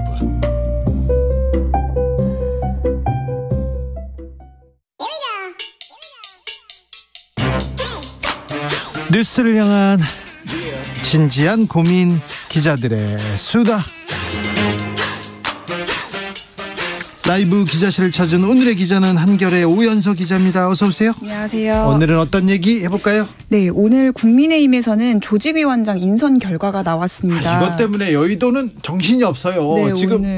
지금 뭐 다른 분들은 뭐 다른 사안으로 뭐 복잡한 문제로 무인기 문제로 그다음에 중국발 뭐 코로나 그런 생각하지 않습니까? 여의도는 지금 국민의힘은 지금 경랑 속에 들어갔습니다. 당협위원장 친윤계가 다 잡았습니까? 검사 출신이 다 잡았다면서요. 지금 결과가 그렇게 나와서 사실 당사자뿐만이 아니라 여기에 이제 지원하지 않았던 의원들까지도 좀 반발하는 분위기가 나오고 있거든요. 네. 대표적으로는 일단은 뭐 반윤 속가내기라는 평가가 나오는 가장 대표적인 지역이 예. 동대문 을. 예. 여기에 이제 허은하 의원이랑 그 김경진 전 의원이 같이 지원을 출신. 했었는데 네. 대표적으로 허은하 의원은 이제 이준석 대표 시절 수석 대변인을 지냈던 이준석계 인물로 꼽히고 그렇죠. 또 김경진 전 의원은 캠프 같이 있었어서 뭐 친윤계 쪽으로 이제 꼽히는데 여기에 이제 김경진 전 의원이 인선이 되면서 네. 이런 이제 평가가 나온 겁니다. 현직 의원을 지금 그 굴러 들어온 돌이 그러니까 다른 당에 있던 분이 네. 지금 들어왔어요. 캠프에 있었다는 이유로. 그렇죠. 허은하 의원은 특히나 이준석 대표 시절에 이미 여기에 내정이 돼 있어서 최고위 의결만 남겨준 상황이었는데 이번에 뒤집힌 거거든요. 뒤집혔네. 뭐 이렇게 기자들이 보기엔 뒤집혔다고 보는데 그렇죠. 이제 뭐 조강특위 입장에서는 그때 내정됐던 거는 크게 의미가 없다라고 하면서 이번에 다시 면접을 본 건데요. 뭐 이 밖에도 전주혜 의원 같은 경우에는 이번에 당원 개정 그 이준석 대표 윤리위 사태 때 어떤 법적인 문제가 있었을 때 좀 주도적인 역할을 했었는데 당내 친윤계 초선 의원으로 꼽히는 전주혜 의원도 강동갑 조직위원장으로 인선이 됐고요. 네. 여기에서는 이제 윤희석 전 대변인이랑 맞붙어서 윤희석 전 대변인 같은 경우는 이제 캠프 대변인이었는데 사실 캠프 막바지에 윤 대통령이랑 소원해졌던 걸로 좀 많이 알려졌었거든요. 네. 근데 이번에 어쨌든 전주혜 의원이 들어갔습니다. 네. 그리고 윤석열 대통령 당선인 때 특별고문이었던 유종필 전 국회 도서관장은 관악갑에 내정이 됐습니다. 이분은 민주당 출신인데요. 그리고는 민주당과 소원했는데 그렇다고 해서 국민의힘 쪽 아니었는데 이번에 윤 캠프에 들어갔죠. 네, 그때 그랬었습니다. 네. 검사 출신도 이름을 많이 올렸는데요. 심재돈 변호사가 인천 동구 미추홀 갑 조직위원장에 들어가는데 여기 이제 중수부 출신이고요. 윤 대통령이랑은 매우 가까운 사이로 알려져 있습니다. 네. 최기식 변호사 같은 경우에도 윤 대통령 검찰총장 재직할 때 서울고검에 있다가 이제 2020년에 나왔는데 여기는 경기 의왕과천 지역구에 임명이 됐고, 그러니까 내정이 됐고. 이 또한 윤 대통령과 인연이 있는 걸로 알려져 있습니다. 네. 검사 출신 그리고 친윤계 의원들이 내정된 자리가 그 밭이라고 하지 않습니까? 국민의힘 텃밭이라고 하거나 국민의힘한테 유리한 그런 지역에 많이 갔더라고요. 네, 그렇습니다. 어제 그리고 또 국가정보원 특활비 불법 수수 의혹으로 유죄받았다가 이제 특별사면됐던 민정비서관 출신. 민정비서관 출신의 김진모 변호사도 충북 청주 서원에 내정이 됐다고 이명박 합니다. 정부의 민정비서관으로 유죄가 확정돼 가지고 지금 죄인이었었는데 어제 특별사면은 네 죄를 사하노라. 그리고 오늘 자리까지 주노라 그랬네요. 네, 하루 사이에 이렇게 일이 벌어졌습니다. 이건 좀 너무한 것 같아요. 네, 저희도 좀 깜짝 놀랐어요. 이건 좀 너무한 것 같아요. 이 검사 출신이니까 이런 거 사면 관련해서 법무부나 그리고 대통령실에 법무비서관 이런 분들이 움직이잖아요. 검사들이잖아요. 그래서 다 좀 이분은 다 알고 있었겠네. 네. 당에서 좀 비판 나옵니다. 허은하 의원이 당연히 이제 즉각 반발을 했고요. 친윤이 아니면 다 나가라는 거냐 뭐 이런 글을 페이스북에 올렸습니다. 김웅 의원은 뭐 이번에 지원을 했거나 그런 건 아닌데 이번 결과에 대해서 친윤의 마녀 사냥이다라고 이제 강하게 비판을 했고요. 당권 주자인 유승민 전 의원은 내가 당대표 되면 공천 혁신할 거다. 그래서 완장을 차고 권력의 기생에서 윤핵관이라고 설치는 저런 사람들 공천 안 줄 거다. 이렇게 이렇게 얘기하기도 했습니다. 국민의힘 주변에서 윤핵관 아니면 윤 쪽하고 가깝지 않으면 이번 공천 어렵다 이런 얘기가 쫙 퍼졌을 것 같아요. 무서워할 것 같아요. 네, 뭐 이미 뭐 당협위원장부터 이렇게 인선을 하니까 공천에도 그런 우려가 나오는 것 같습니다. 분위기가. 네, 줄서기 쭉 한다. 이렇게 분위기 잡는다. 이렇게 다 잡는다. 이런 얘기도 나오고 있습니다. 네. 네. 국민의힘은 이 문제로 시끄럽네요. 근데요, 당권 경쟁 어떻게 돼가고 있습니까? 네, 이제 당권 경쟁이 본격화돼서 이번 주에 이제 김기현 의원이 처음으로 공식 출마 선언을 했고요. 그러자마자 또 권성동 의원도 나서는 것 같고요. 네, 오늘 캠프 또 사무실 개소식도 하고 다음 주 중에 아마 이제 출마 선언을 하지 않을까 지켜보고 있습니다. 그래요? 네, 그러면서 이제 최고위원 라인업에도 좀 관심이 쏠리고 있습니다. 네. 여러 이제 아직 출마 선언을 한 의원들은 없지만 좀 물망에 오르고 좀 저울질을 하고 있는 의원들이 있는데, 일단은 뭐 친윤계에서 누구요? 수행실장을 했었던 늘 윤석열 대통령 옆에 있었던 이용 의원. 네, 체육계 인사로 이용 의원이라고 저기 윤석열 대통령이 있으면 수행비서로 옆에 딱 서 있어요. 네. 말을 안 하세요. 말도 없이 가만히 서 있는 그분이요. 늘 바로 옆에 있었습니다. 이번에 최고위원 출마를 하는데 굉장히 유력하고요. 원래 지난번에도 청년 최고위원에 나왔다가 김용태 최고위원한테 밀린 적이 있었습니다. 또요? 또 박수영, 김정재 의원처럼 당내에서 이제 친윤계 의원이라고 할 때 많이 거론이 되는 의원들 출마 저울질을 하고 있고 원외에서는 장예찬 그 대변인 있었죠. 윤석열 대통령 때 청년 대변인을 했었던 장예찬 이사장이나 김재원 전 최고위원도 출마가 거론이 되고 있습니다. 네. 이준석 전 대표 쪽에서도요. 방금 전에 이제 얘기가 나왔던 허은하 의원도 좀 고민을 하고 있다고 하고요. 네. 김용태 전 최고도 고민은 하고 있다고 합니다. 왜 저렇게 길을 쓰고 최고위원 될까 이렇게 생각하시는 분, 저 나갔을 때 돈도 많이 쓰고 노력도 많이 하거든요. 왜 그러냐면요, 최고위원 돼야 이렇게 공천할 때 자기 자리는 일단 보장받고 또 공천에 힘을 씁니다. 그것 때문에 되려고 그런 거잖아요. 그렇습니다. 안 그래도 박성중, 태영호 의원 지금 강남 지역구에 있는 강남 서초입니다. 예.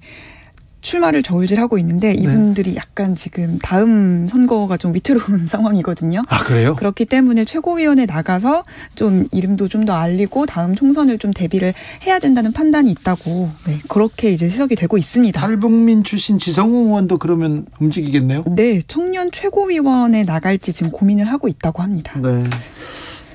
뭐 국민들은 관심이 없는데 당내에서는 관심도가 엄청 뜨겁습니다. 그렇죠? 네.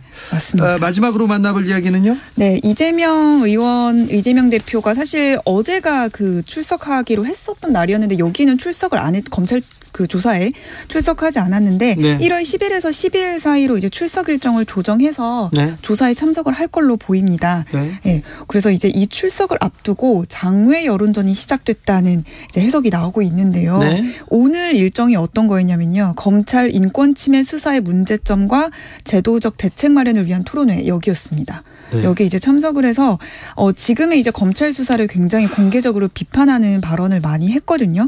윤석열 정권의 검찰이 공익의 대변자라는 책무를 망각하고 민주주의 파괴의 도구로 전락했다. 이렇게 얘기를 했습니다. 알겠습니다. 노웅래 의원 어제 체포동의안 국회에서 부결됐잖아요. 국회 주변에서 여의도에서는 어떤 얘기 나옵니까? 일단은 국민의힘에서는 이거를 이제 계기로 해서 이제 이재명 대표 체포동의안도 이렇게 처리하려고 예행 연습하는 거냐라고 이제 강하게 좀 비판을 하고 있고요. 민주당 안에서도 약간의 우려는 나오고 있다고 합니다. 이전에 이제 뭐 이상직 의원이라든지 모두 다 이 체포동의안을 가결을 했었는데 이번엔 또 민주당 이제 많은 의석수로 이제 부결이 된 거잖아요. 거기에다가 이재명 대표는 또 대선 후보 시절에 불체포 특권 폐지, 국회의원의 불체포 특권 폐지를 공약한 또 이력이 있기 때문에 그런 상황에서 이번에 이제 부결된 거에 조금 당혹스러운 그런 상황도 분위기도 좀 감지가 된다고 합니다. 알겠어요. 네.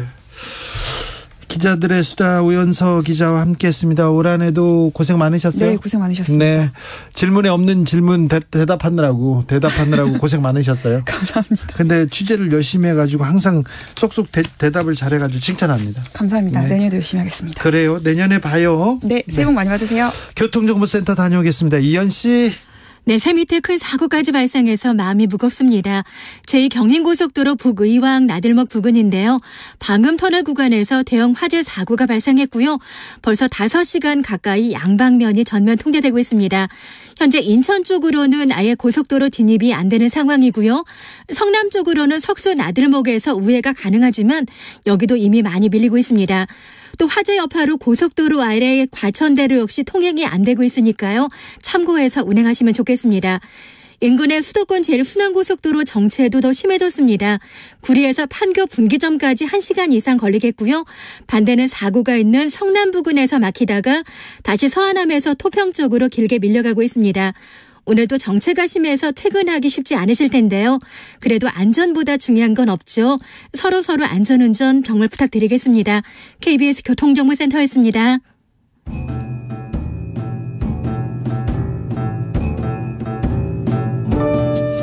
태초에 철학이 있었다. 하늘과 땅 사이 세상의 모든 질문 이제 철학으로 풀어보겠습니다. 철학 어렵다고요? 일단 맛이라도 봅시다. 철학의 맛. 정치 철학자 김만권 박사 어서 오세요. 네, 안녕하십니까. 조영근 소셜랩 접경지대 소장 어서 오세요. 예, 안녕하세요. 네, 연말 어떻게 보내십니까? 이 두 철학자들은, 두 석학들은. 그런 건 아니고요. 저는 뭐 정말 보고서 쓴다고 어제도 밤을 샜습니다. 지금 한숨도 못 자가지고 약간 정신이 오락가락하는 상태입니다. 그렇게 공부를 열심히 하세요? 공부를 열심히 하는 게 아니라 보고서를 쓴 겁니다. 아니 그게 다 그거죠. 대단하시네. 어디서 자랑하고 있어. 네. 소장님은? 예, 저는 좀 바쁜 일들을 좀 많이 끝내서 네. 최근에는 책도 조금 보고 네. 조용히 지내고 있습니다. 네. 과의불개 올 한 해 올해의 사자성어로 교수들이 뽑았습니다. 잘못을 하고도 고치지 않았다 이런 뜻인데 무슨 말인지는 잘 알겠어요. 자, 두 선생님들은 어떤 단어, 어떤 문장 이렇게 꼽고 싶습니까? 먼저 조용근 소장님. 예, 이런 거 저는 해본 적이 없어가지고 네. 굉장히 당황했어요. 네. 이게 그래가지고는 생각해봐도 안 나올 게 뻔해서 네. 한번 검색을 해봤더니 그 과의불개라는 단어 그 뒤에 있는 이게 논어 말씀이라고 하더라고요. 그 뒤에 있는 말이 저는 더 마음에 들더라고요. 네. 이게 잘못을 해도 고치지 않는다, 그죠? 그 뒤에 나오는 말이 시위과의라고 한답니다. 의는 이제 맞출 때. 네네. 그래서 이게 무슨 말이냐면 잘못을 하고도 고치지 않는 것. 그게 바로 잘못이다. 네, 이런 뜻이라고 합니다. 예, 사실 여기에 저는 방점이 찍혀야 된다. 이렇게 생각을 합니다. 박사님? 네, 저는 이렇게 사자성어를 아무리 골라봐도 이거 외에는 없다라는 생각이 들었는데요. 저는 후안무치라고 했는데, 근데 후안무치가 그냥 이것도 우리말로 내자로 풀 수 있더라고요. 네. 뻔뻔하다. 네. 그냥 딱 그러니까 이렇게 맞는 것 같고요. 그리고 또 하나 또 사자성어를 하나 또 떠올렸던 게 있는데 이게 여장절각이라는 사자성어인데요. 이게 너의 담이 없었으면 내 소의 뿔이 부러졌겠느냐라는 의미거든요. 네. 그래서 뭔 일이라도 네 탓이라는 뜻이랍니다. 네. 그래서 네 탓이야라는 이걸 뜻하는 여장절각을 또 한번 생각해봤습니다. 또 올해 마무리하면서 내년에는 좀 나아지면 좋겠다 이런 생각도 합니다. 새해에는 무조건 한 살 더 먹는데 이 나이 먹는다는 게 뭘까요? 이렇게 고민이 좀 많아지는 게 나이 먹는 걸까요? 뭡니까, 박사님? 이게 사실 제가 이때까지 했던 철학의 맛에서 가장 어려운 질문이 아닌가라는 생각이 드는데요. 나이 먹는 게 뭘까요? 그럼요. 사실 제가 대학 시절에 여러분 저와 좀 비슷한 세대들은 다 이 대학 시절에 들었을 노래라는 생각이 드는데요. 그 김광석의 서른 즈음에를 들으면서 이게 30이 되기 전에 이미 30이 되어버렸던 세대라고 저는 생각이 들거든요. 네.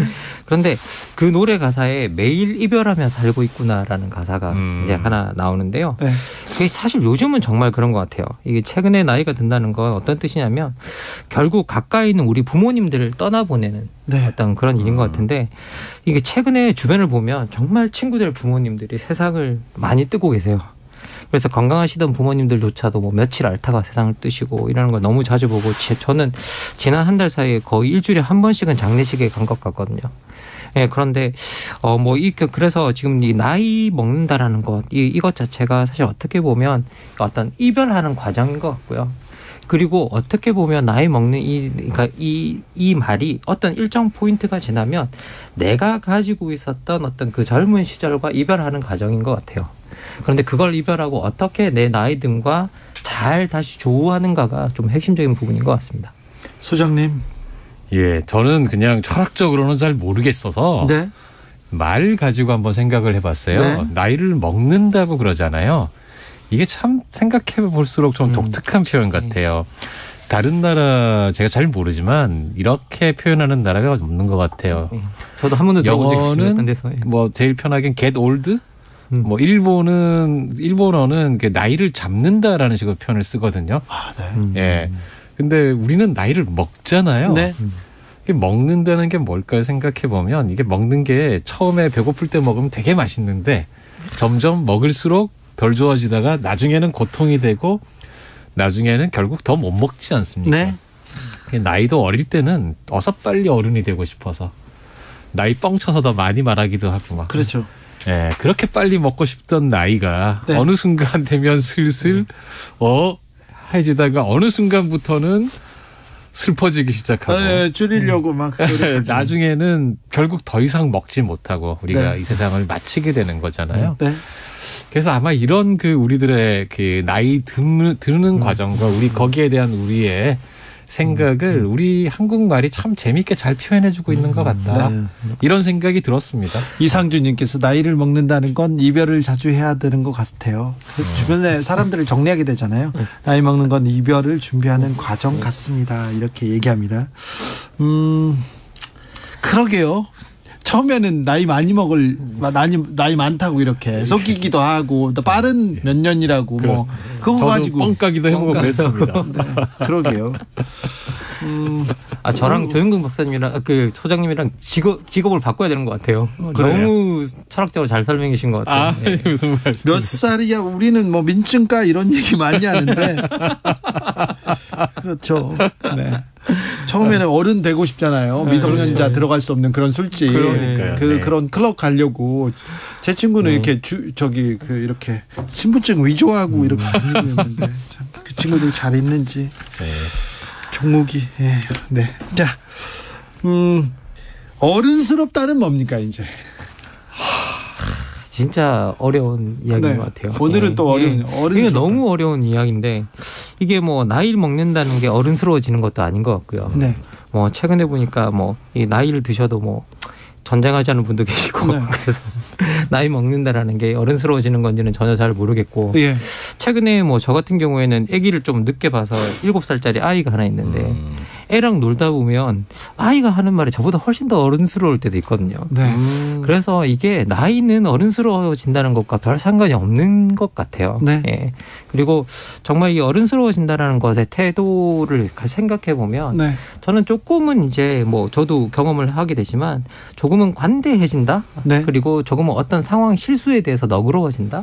어떤 그런 것들이 어른스러워지는 과정인 것 같아요. 잘못을 하고 바로 사과하거나 인정하는 것도 그것도 어른의 중요한 덕목입니다. 네. 어른하고 어른스러워지는 거하고 조금 다른 것 같아요. 네. 그래요?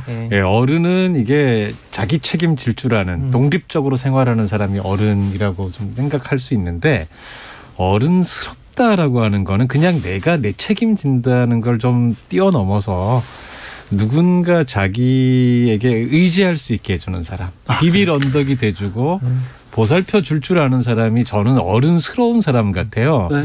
제가 참 못하는 건데 여기 나이하고는 좀 다르고 보면 심지어 노인이 돼서도 어른스럽지 못한 분들 있잖아요. 자기밖에 모르는 사람들.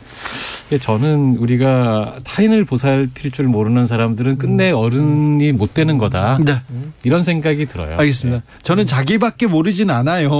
저의 모든 시간과 뭐 저의 경험과 저의 능력을 다른 사람들한테 다 쓴다 이렇게 저는 내놓고 공공재로 산다 이런 생각으로 사는 사람이기 때문에 남을 챙기는 거는 뭐 잘하는데 그런데 저는 어른도 아니고 어른스럽지도 않은 것 같아요.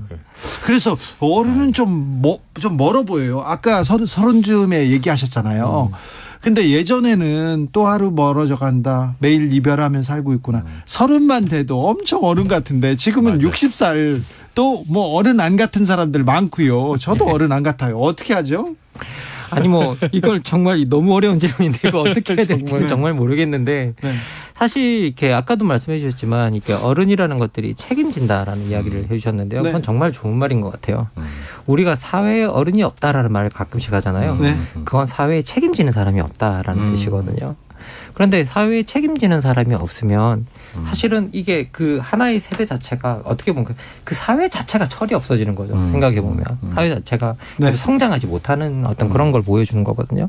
그래서 기본적으로 우리가 책임지는 어떤 그런 것들을 보여주는 게 정말 중요해요. 그렇게 어른 능력을 좀 평가해 가지고 어른이 되지 못하면 저 공직에 못 나가게 해야 됩니다. 어른 자격 시험. 이상민 장관 하시는 말씀 보면은 이분이 어느 별에서 왔지 이런 생각도 들고요. 골든타임 끝났는데 뭐 이런 얘기를. 그러게 말입니다. 정말. 그러니까 어른이 된다는 게 그런 것 같아요. 그러니까 책임을 진다는 말이기도 또 다르게 생각을 해보면 그게 서로 책임을 지는 거잖아요. 내가 나 혼자 세상을 다 짊어지는 것도 아니고 또 나를 누군가가 또 이렇게 보살펴 주는 것이고 그런 점에서 저는 제가 볼 때는 사람들과 사람 사이의 관계에 대해서 더 폭넓게 볼 수 있게 되는 것 같아요. 그렇죠. 그게 이제 어른이 되는 거에 또 다른 한 측면일 텐데 그렇게 생각을 해보면 우리가 좀 더 너무 좁게 보지 말고 이웃과 더불어 사는 삶 예, 이런 것도 좀 어른 되는 것의 지표가 그렇죠. 너무 좀 가진 분들 너무 뺏으려고 하지 말고 좀 둘러보고 밥 사고 베풀고 그러잖아요. 훨씬 많은 것을 얻을 수 있다는 것도 조금 아셔야 될 텐데 참. 크게 그랬대님께서 나이 들어도 철없는 사람 많아요. 어른 나이란 말도 있잖아요. 죄송합니다. 네, 박재용님, 근데 나이는 어디로 먹나요? 입인가요? 아니면 옆구리인가요? 대답 좀 해주세요. 이거 어렵다 이거. 입으로 먹나 옆구리로 먹나? 자, 인터넷 사이트에 올라온 질문입니다. 나이 드는 게 너무 두렵습니다. 저는 긍정적인 사람입니다. 하지만 나이 앞에서는 무너지는 사람입니다. 극복 방법은 뭐가 있을까요? 이 질문 어떻게 답해야 될까요? 사실 이제 너무 이 질문 자체가 참 어떻게 보면 우리 모든 사람이 어떤 느끼고 있는 그런 부분인 것 같은데요. 제가 이게 답을 드리는 대신에 제가 연말에 한번 읽어보셔도 좋을 책 한 권을 좀 추천해드리겠습니다. 이게 루이스 에런슨이라고 하는 노인의학 전문의가 쓰신 책인데요. 나이 듦에 관하여라는 책이 있습니다. 네. 근데 이 책이 이제 소위 뭐 우리가 나이 든다라는 게 어떤 의미인가 여기에 대해서 묻고 있는데요. 많은 사회에서 이 나이 듦이 우리가 가능성이 사라지고 쓸모 없어지는 존재. 어떤 그런 존재로 규정하는 경우가 되게 많다는 거예요. 네. 그러다 보니 자꾸 우리가 이 나이 듦에 대해서 어떤 거부가 우리가 하는 안티에이징, 뭐 노화 방지 열풍, 뭐 이런 것들이 다 나이 듦에 대한 사실은 거부이고 네. 그 나이 듦 자연스럽게 우리가 노화되는 그런 과정에 대한 거부라는 거죠. 그러니까 소장님. 예. 저도 책 한 권 인용하고 싶습니다. 역시 뭐 네. 너무 굉장히 유명한 책인데요. 네. 모리와 함께한 화요일이라고 굉장히 몇십 년 된 베스트셀러죠. 제가 처음 읽었을 때 굉장히 감동받아서 논문에서도 막 인용하고 한 구절이 하나 있어요. 네. 그대로 한번 읽어볼게요. 사실 내 안에는 모든 나이가 다 있네. 난 3살이기도 하고 5살이기도 하고 37살이기도 하고 50살이기도 해. 그 세월을 다 거쳐왔으니까 말이야. 나는 그때가 어떤지를 알아. 어린애가 되는 것이 적절할 때는 어린애인 게 즐거워. 또 현명한 노인이 되는 것이 적절할 때는 현명한 어른인 게 기쁘네. 어떤 나이든 될 수 있다는 걸 생각해보게. 지금 이 나이에 이르기까지 모든 나이가 다 내 안에 있다네. 이해가 되나? 그렇군요. 인용으로 대신하겠습니다. 알겠습니다. 그런데요. 반전이 있습니다. 이 질문 나이 드는 게 너무 두렵습니다. 무너지는 나이 앞에 무너집니다. 극복 방법을 물어봤던 이분 21살이라고 합니다. 젊은이가 이런 생각을 하고 있는 거에 대해서 나이 드는 게 무서워요. 이렇게 사회로 가는 게 두려워요. 이렇게 얘기할 그럴 수 있습니다. 네. 뭐 충분히 그럴 수 있죠. 저희들도 이게 특히 이게 그 20대라는 이 나이가 되게 특수한 연령인데요. 사회는 어른이라고 하는데 자기는 경제 능력이 없잖아요. 그리고 또 어떤 경제 능력을 가지기 위해서 어떤 노동시장이나 이런 데 진입해야 될 나이고 그걸 준비하는 나이고 그리고 어떤 갈수록 지금 현재 보면 그런 노동시장에서 우리가 바라는 삶의 진입장벽이 높아지고 그렇죠.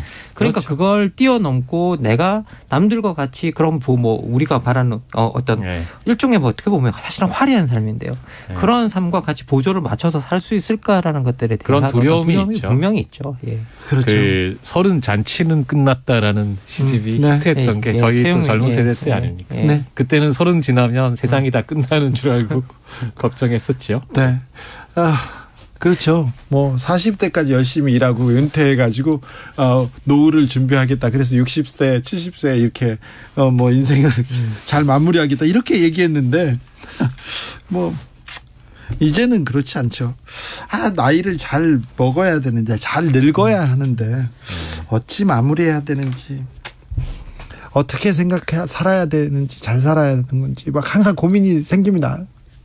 이건 뭐 너무 사실 이렇게 오늘 사실 제가 방송 들어오기 전에 이때까지 했던 모든 주제 중에 제일 어려운 주제인 것 같다라고 제가 말씀을 드렸고 그러면서 이제 힘들죠. 오늘은 아무래도 이게 우리 조영근 소장님과 주진우 MC가 이게 활약을 해야 되는 날이다. 나보다 훨씬 많이 살았고 훨씬이라니 무슨 그런 그 말씀을 드렸는데요. 그런데 이게 제가 이렇게 여러분 아마 학교 다닐 때 뭐 이렇게 뭐 그 국어 시간에 고려 가요도 배우고 뭐 조선 시조도 배우고 하는데 맨날 저희들 학교 다닐 때 시험 문제를 풀 때 항상 항상 시험 문제에 등장하던 문제가 있어요. 답으로. 인생 무상. 인생 무상. 그렇죠. 이 작품 뭘 노래하고 있나? 인생 무상. 그 일장춘몽 뭐 이런 거 있잖아요. 그래서 도대체 그 문제를 답을 외워서 쓰면서 이걸 왜 이런 문제를 낼까에 대해서 이해를 잘 하지 못했었거든요. 근데 최근에는 약간 그런 문제를 내신 분들이 심정이 이해가 가요. 자기가 어떤 느끼고 있는 심정을 시험 문제로 낸 건 아닌가라는 생각이 들 때가 있거든요. 근데 사실 나이 든다라는 것 자체는 내가 자꾸 쓸모 없어진다라는 걸 느끼는 과정인 것 같아요. 아, 그래요? 예. 그런 사람들이 많은 것 같아요. 그리고 어떤 자기가 성공한 사람일지라도 내가 성공했던 시기로부터 또 물러나야 되는 시기들이 있고요. 근데 그것들이 나이 든과 같이 함께하기 때문에 우리가 많은 사람들이 그렇게 느끼고 있는 것 같은데 이 나이 듦에 대해서 여전히 좀 가능성을 부여하고 젊은 시절과 같기는 않겠지만 이제 나이 듦에 상응하는 어떤 다른 것들이 여전히 가능하고 그리고 그것이 젊은 시절의 가능성만큼 여전히 아름답다고 여기는 것 그것 자체가 좀 잘 나이 드는 것 아닌가라는 생각이 듭니다. 자, 오늘 많은 생각하게 합니다. 어찌 살아야 되는지 철학의 맛 오늘의 결정적 한마디로 마침표 찍어봅니다. 소장님. 예, 늙으면 입은 닫고 지갑은 열어라 이런 말 있잖아요. 그렇죠. 근데 한국 노인들 대부분 가난합니다. OECD 노인 빈곤율 1위예요. 아이고. 지갑이 가볍습니다. 근데 이제 지갑은 가벼워도 지혜는 묵직해질 수 있거든요. 공공도서관 많고 좋은 무료 프로그램 많습니다. 나이 들어도 책 읽고 공부하고 생각할 수 있습니다. 지갑 말고 지혜를 묵직하게 만들어 봅시다. 조영문 선생님께서 지혜를 묵직하게 만들자고 이야기를 해주셨기 때문에 김만고 박사님. 예, 저는 나이 드니까요 좀 더 다정해졌으면 좋겠습니다. 그래요? 다정해야 됩니까? 성격이 나빠집니다. 안 됩니까?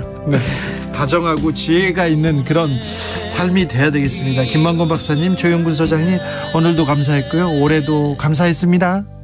예, 고맙습니다. 고맙습니다. 새해 복 많이 받으십시오. 내년에도 좀 부탁드릴게요.